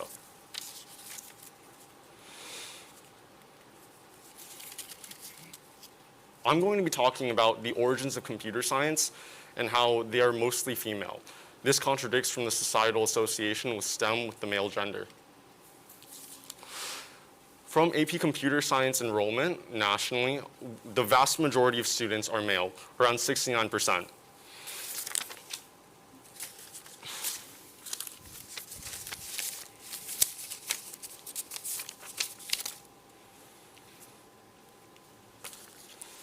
Some of the most influential women in STEM history have been of an earlier time. The first notable woman I'd like to talk about is Ada Lovelace, widely considered the first computer engineer.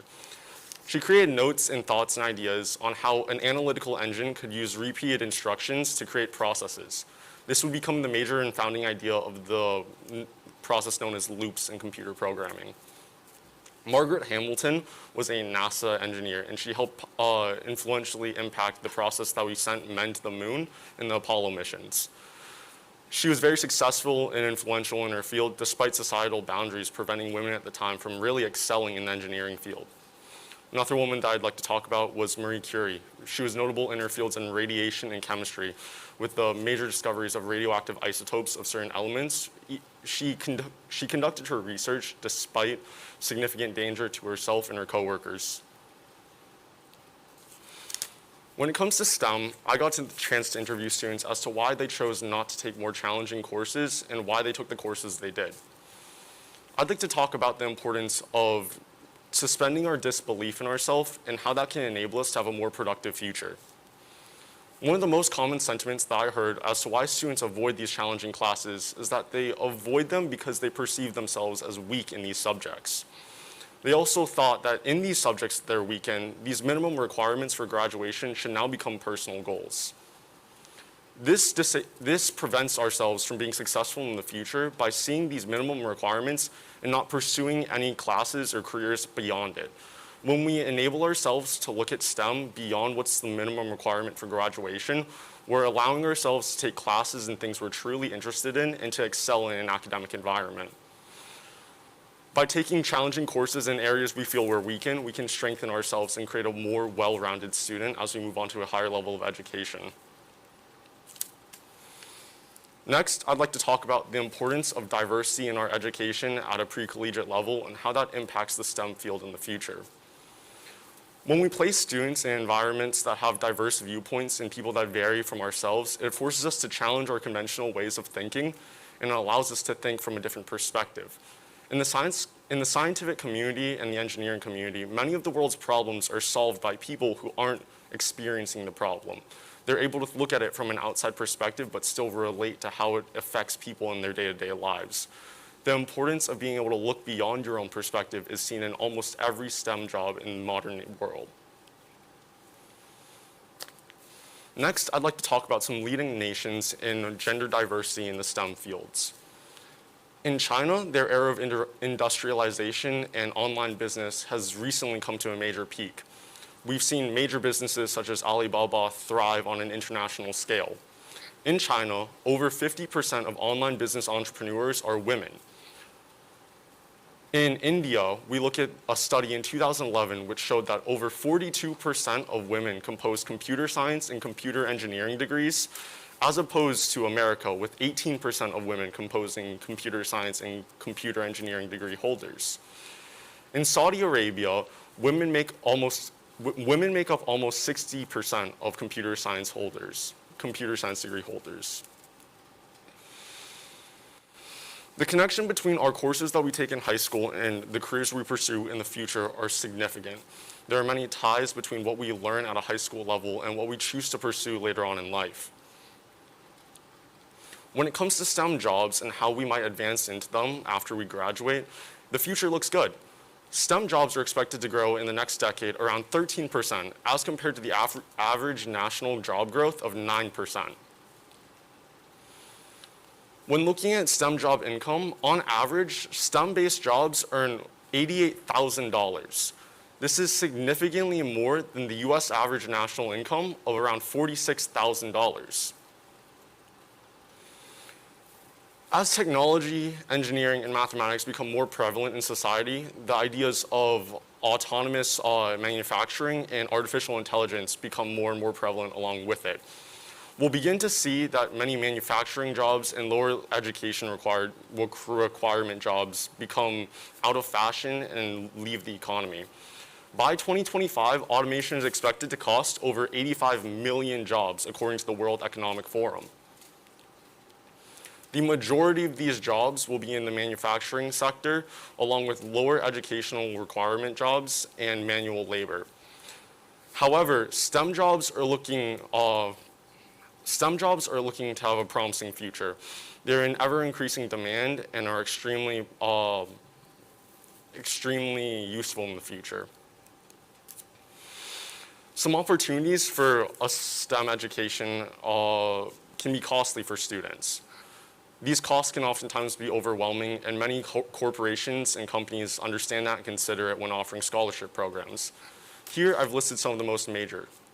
Of the Society of Women Engineers Scholarship, you can earn up to $15,000.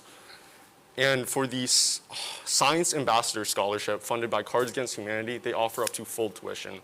I have a few other scholarships listed on these slides. At Dartmouth High, we offer many extracurricular activities which can engage students in STEM outside of the classroom. One of these activities is the Robotics Club, which competes regularly at a district level. To join the Robotics Club, you can talk to Mr. Brodsky or Mr. Lauer. As a member of Massachusetts DECA, I've been with the club for around 3 years now, and we have many events covering various topics, some of which, like accounting, really incorporate mathematics. To join DECA, you can talk to Ms. Kane in A32. We also have the math team at Dartmouth High. The math team is run by Mr. York and also regularly competes. All three of these activities engage students and allow them to be competitive with their peers and challenge themselves at a personal level. I'd also like to talk about the course offerings we have at Dartmouth High. In the sciences, we have the standard courses of biology, physics, and other things that students move through. But we also have electives in the varying physical sciences, like organic chemistry, horticulture, and other courses, along with advanced placement courses. In the technology field, we have many different electives which cover different topics of computer science, especially Project Lead the Way, run by the Computer Science Department, which incorporates advanced placement computer science principles, computer science A, and cybersecurity. We also have various engineering courses, which include drafting and robotics, and our mathematics courses typically end with seniors in pre-calculus, but by taking accelerated courses and other electives, students can choose to learn about statistics and other advanced placement options we have. Many of the wonderful teachers in the art department and the business department would be gravely disappointed in me if I didn't mention interrelated courses. These interrelated courses integrate STEM into fields that people wouldn't traditionally think are related to STEM. For example, our graphic design course uses computers to design art along with the digital photography course.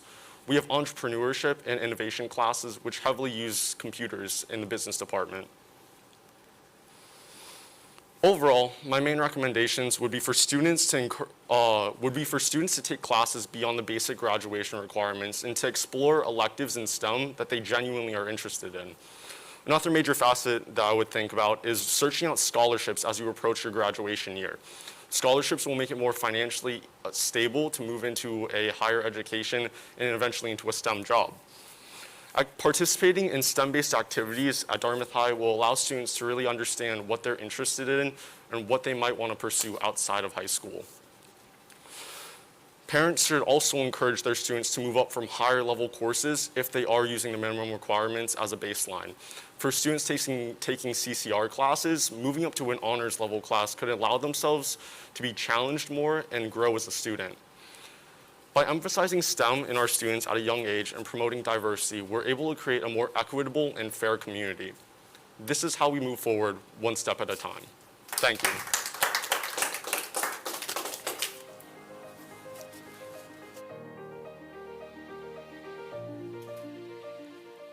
Thank you, Colin, for presenting such an important topic for our future here.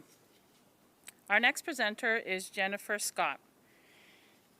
Jenny is a senior here at Dartmouth High School. Jenny is on the winter track, spring track, and cross-country teams, and I've had the pleasure of coaching her.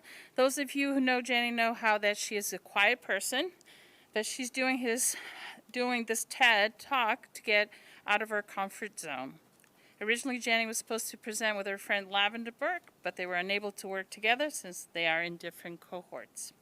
Jenny chose her topic on foreign language instruction at the elementary levels because she believes that everyone should speak more than one language and would like to see students get more than 3 years of high school instruction. Please join me in welcoming Jennifer Scott as she presents the importance of learning foreign languages earlier.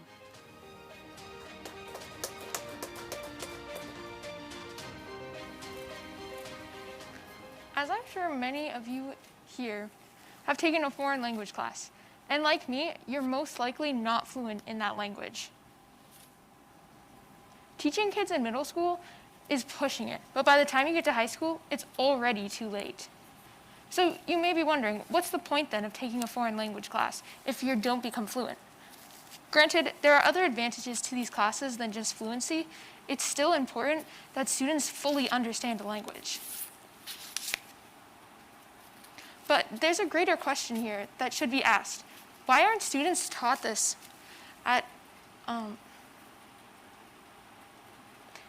taught a foreign language in elementary school? This is what I'll be discussing today. So let's backtrack a little and start somewhere simple to answer this complex question. This way. Oops. So what is a lingua franca? Well, if you didn't have the opportunity to have Miss True as a history teacher, or you didn't take AP Human Geo, which I recommend, it's a great class, I'll explain it here.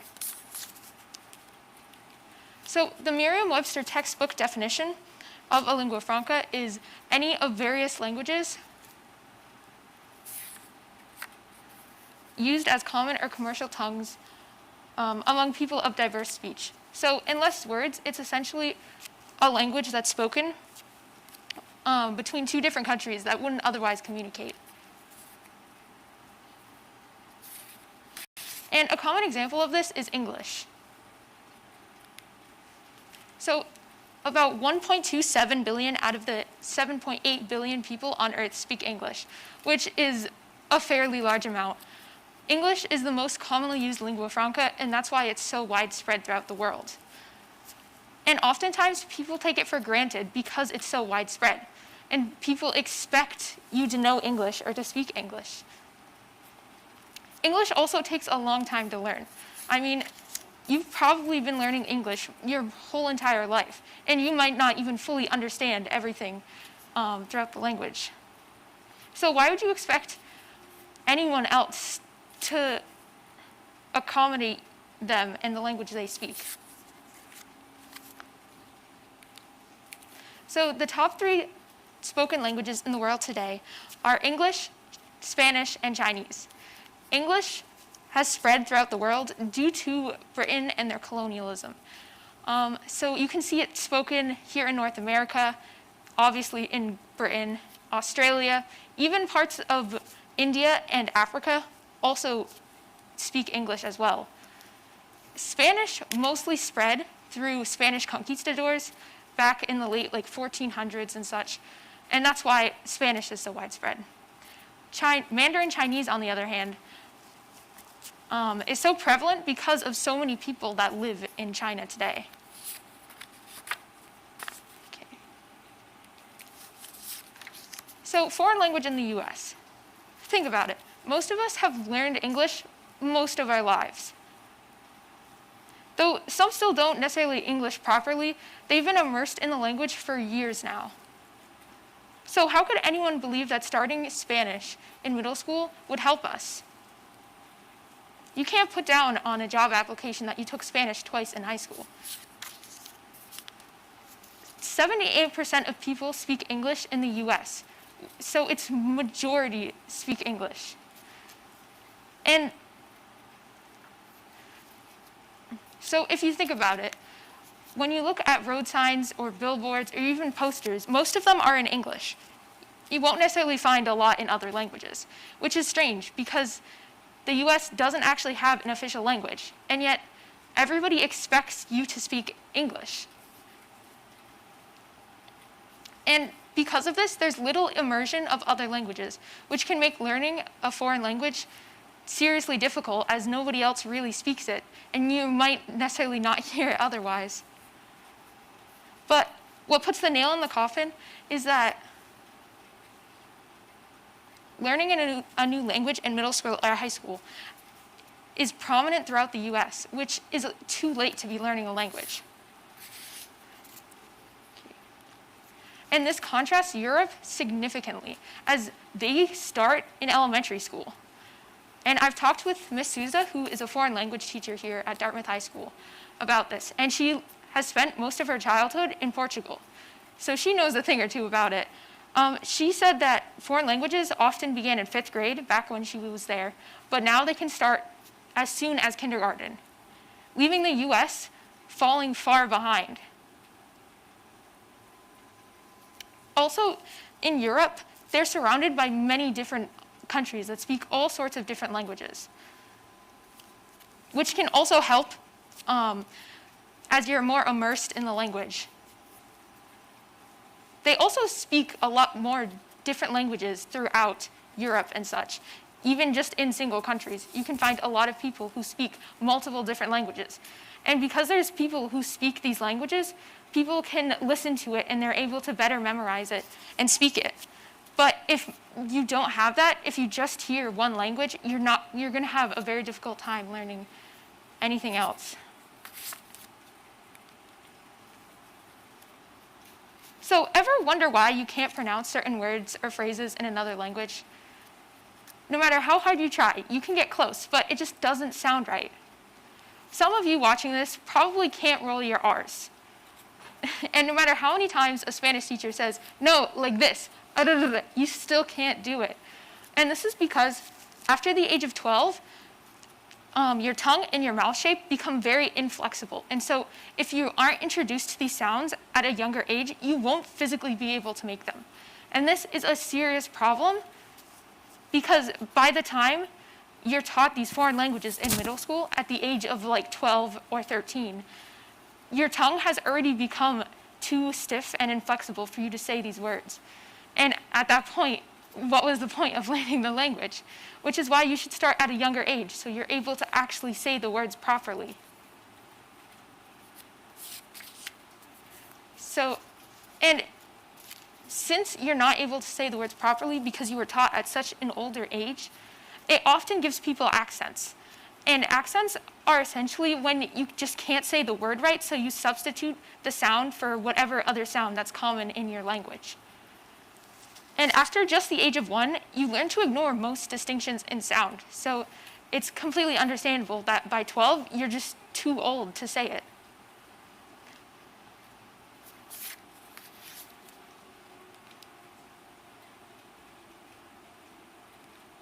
Did I change it? Yeah, I did. Okay. Okay, so it's easier to learn a second language at a younger age. I mean, just think of babies and younger children. They have little time to pick up a language. And so they pick it up easier and they're more adept at hearing all the sounds and then being able to replicate them.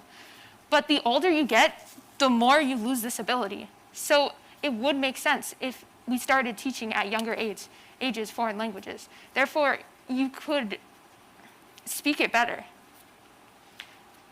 Also, speaking a second languages have been linked with a sharper memory and better listening skills.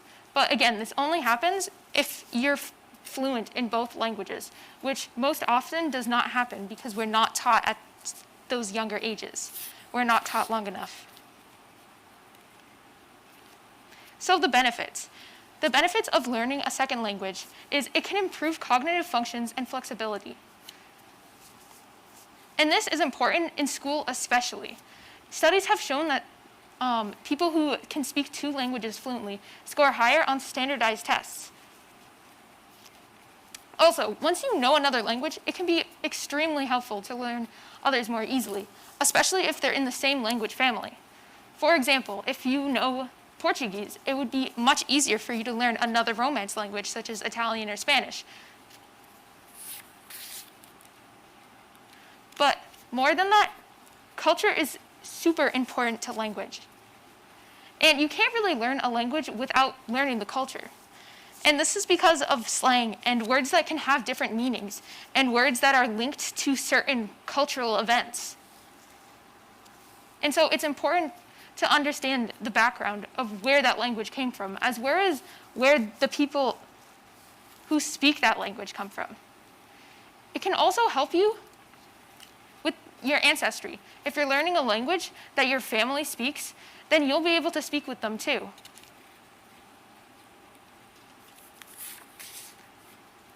So why is it important to learn a second language? Learning a second language can bring people together. It's also been linked with better focus and concentration, so it can help you in academic situations.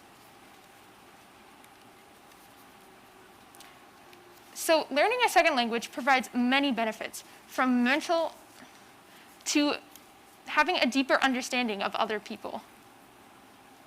It's important, as the more we learn about one another, the closer we get as a planet, as a whole.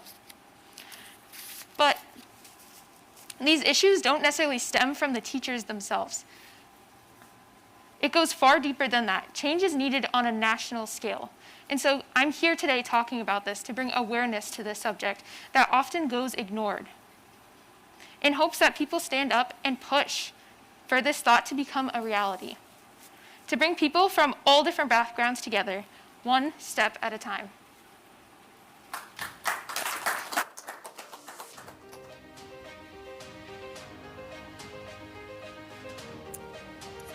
Thank you, Jennifer, for a very interesting topic, and of course, one of my areas, and definitely would agree with her, a move to start earlier. Our last presenter for the day would be Elizabeth McKinley. Elizabeth here is a junior at Dartmouth High School. Elizabeth is a member of the Debate Club, Political Science Club, and the Student Voice Club. She also loves international news and politics and enjoys traveling. Elizabeth chose her topic because she's very interested in feminism and the fight for equity among the genders. Although we have made many improvements in women's rights in the last century, Elizabeth would like to see more equitable change become a reality. Please welcome again Elizabeth McKinley as she presents Modern Feminism.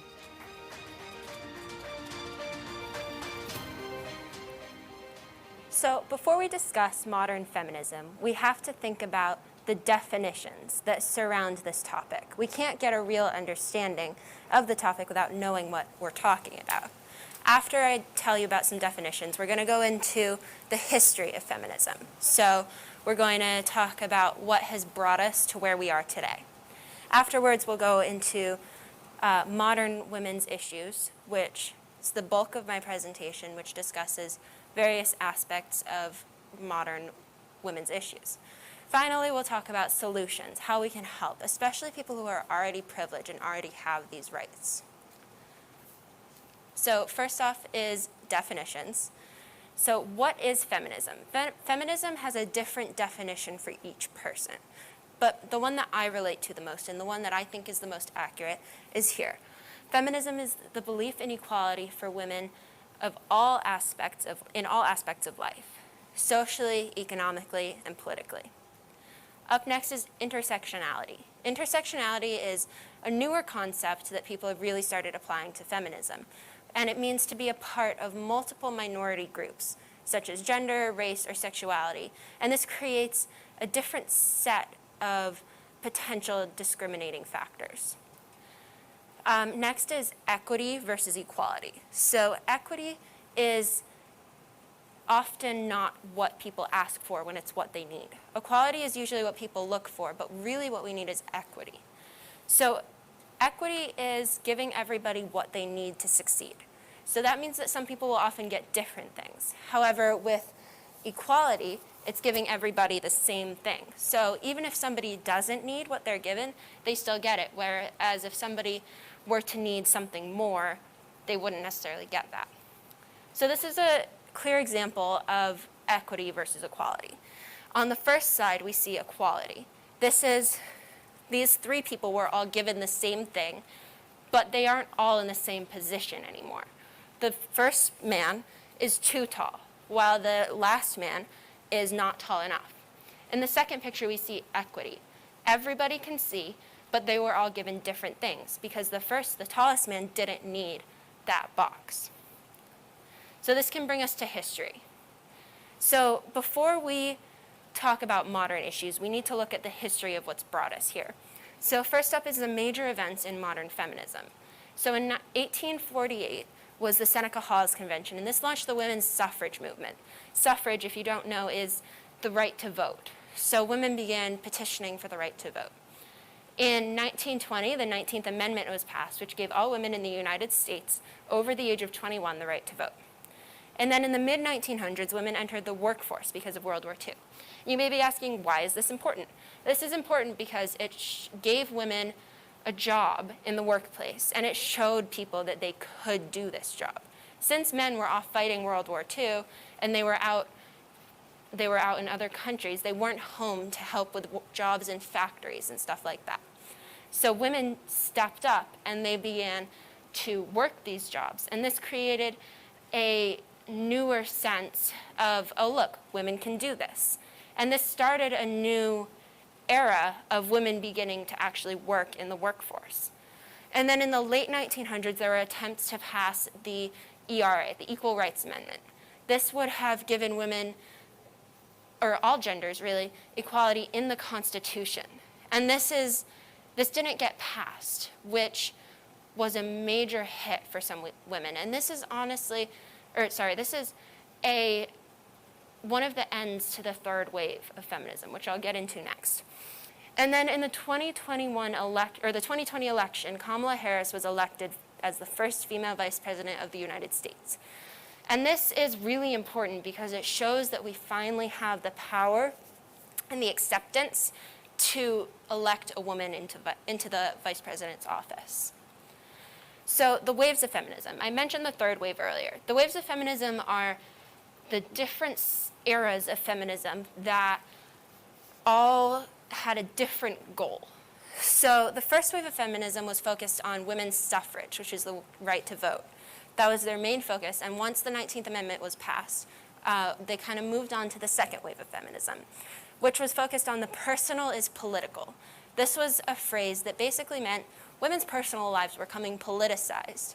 And for some, that was a good thing. For some, that meant that they were getting to speak out about everything that was happening. But for some, they didn't want that. So then we kind of moved on to the third wave, which is focused on intersectionality. And some believe that this wave is still going on. Some believe that this wave hasn't ended yet.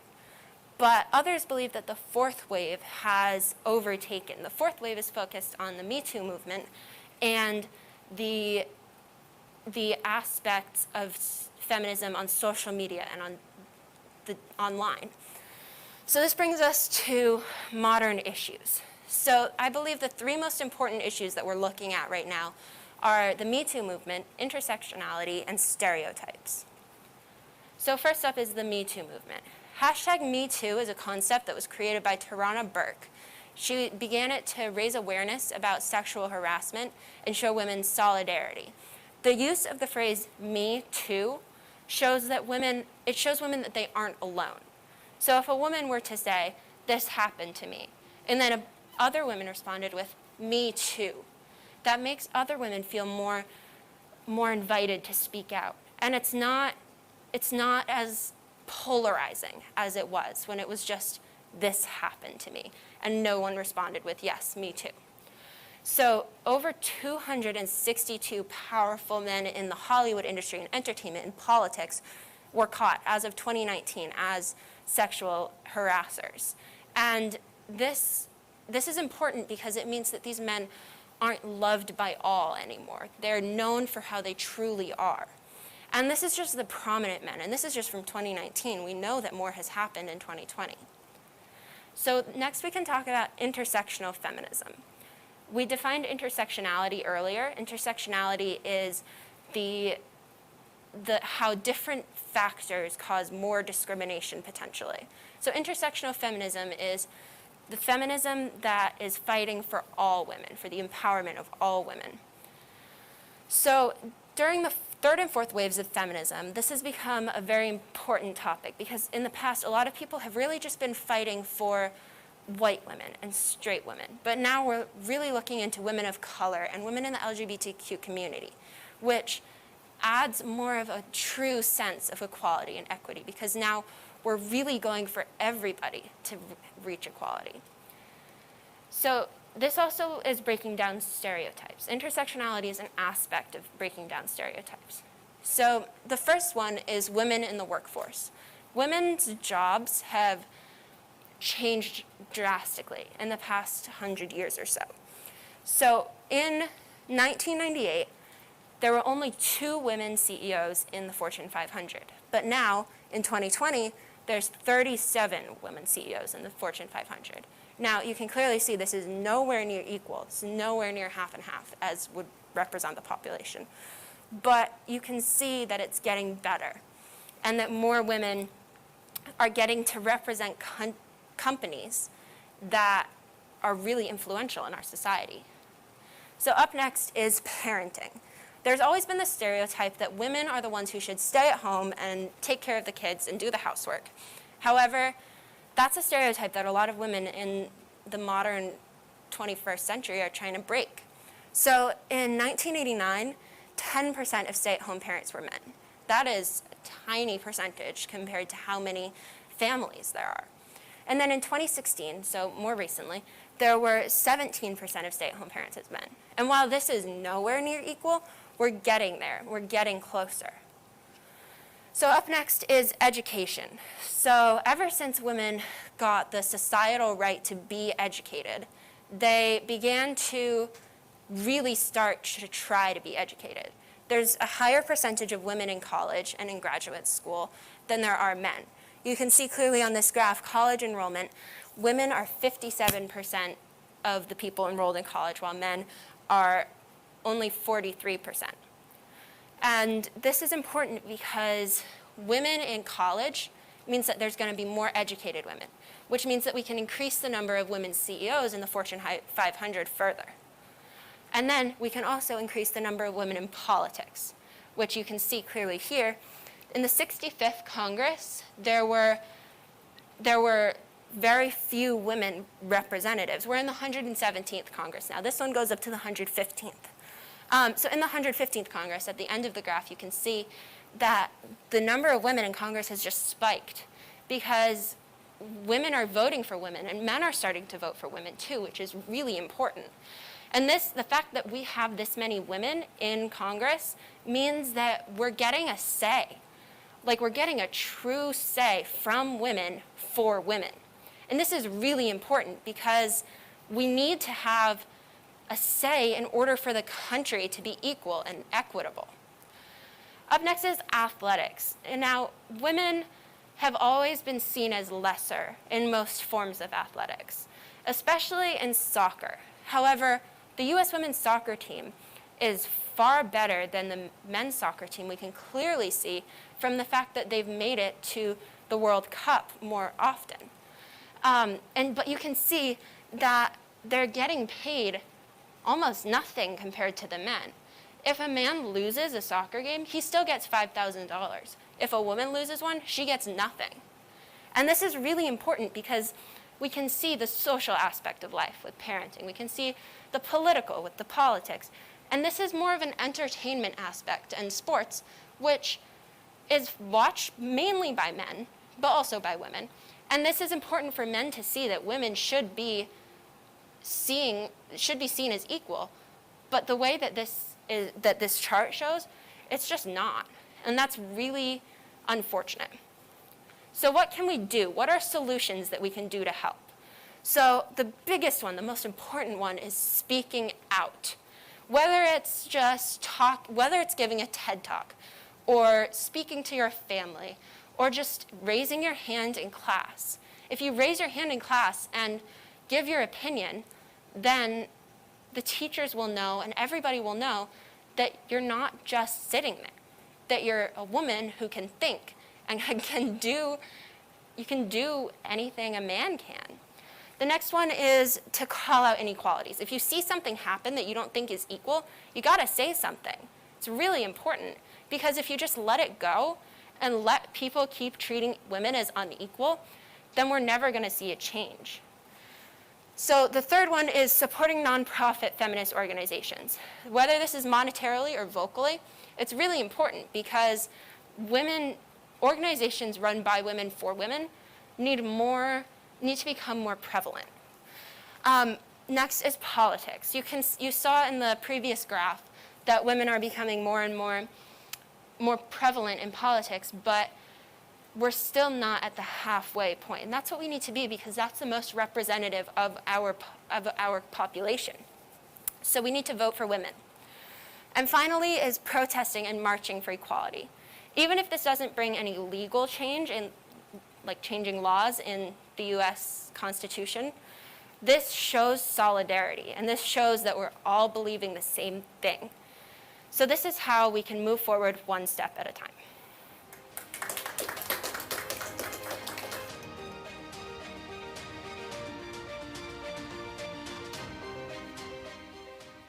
Thank you, Elizabeth. Once again, a wonderful job. This concludes our presentations. I would like to take a moment to thank everybody that made this day, Cohort B, possible. So we would like to thank first our presenters for Cohort B, Elizabeth McKinley, Caitlin Silva, Juliana Souza, Cole Perry, Colin Zhu, Jennifer Scott, our crew, Leah Wilkins, our sound tech genius, Mr. Peter Chase, our DHS TV productions crew, Mr. Rob Ferrari, along with his students, Landon Rossi, Colby Sylvia, and Nathaniel Rosario. Additionally, we would like to thank our administrators, Principal Ross Thibault, Ms. Xavier, Mr. Martin, and Mr. Gale for their continual support. Our library staff for allowing us to use the LMC for this event, Ms. Gooden, Ms. Pamela King, our supporting staff, Ms. Donna Floor, Ms. Angela English, and our amazing cafeteria staff. Lastly, we would like to thank you, our viewers, for your continued support of our students. Ms. True and I hope to see you next year. We want you to encourage you to join our TEDx Club here at DHS so that you can do your own TEDx talk in the future. See you next year, and thank you.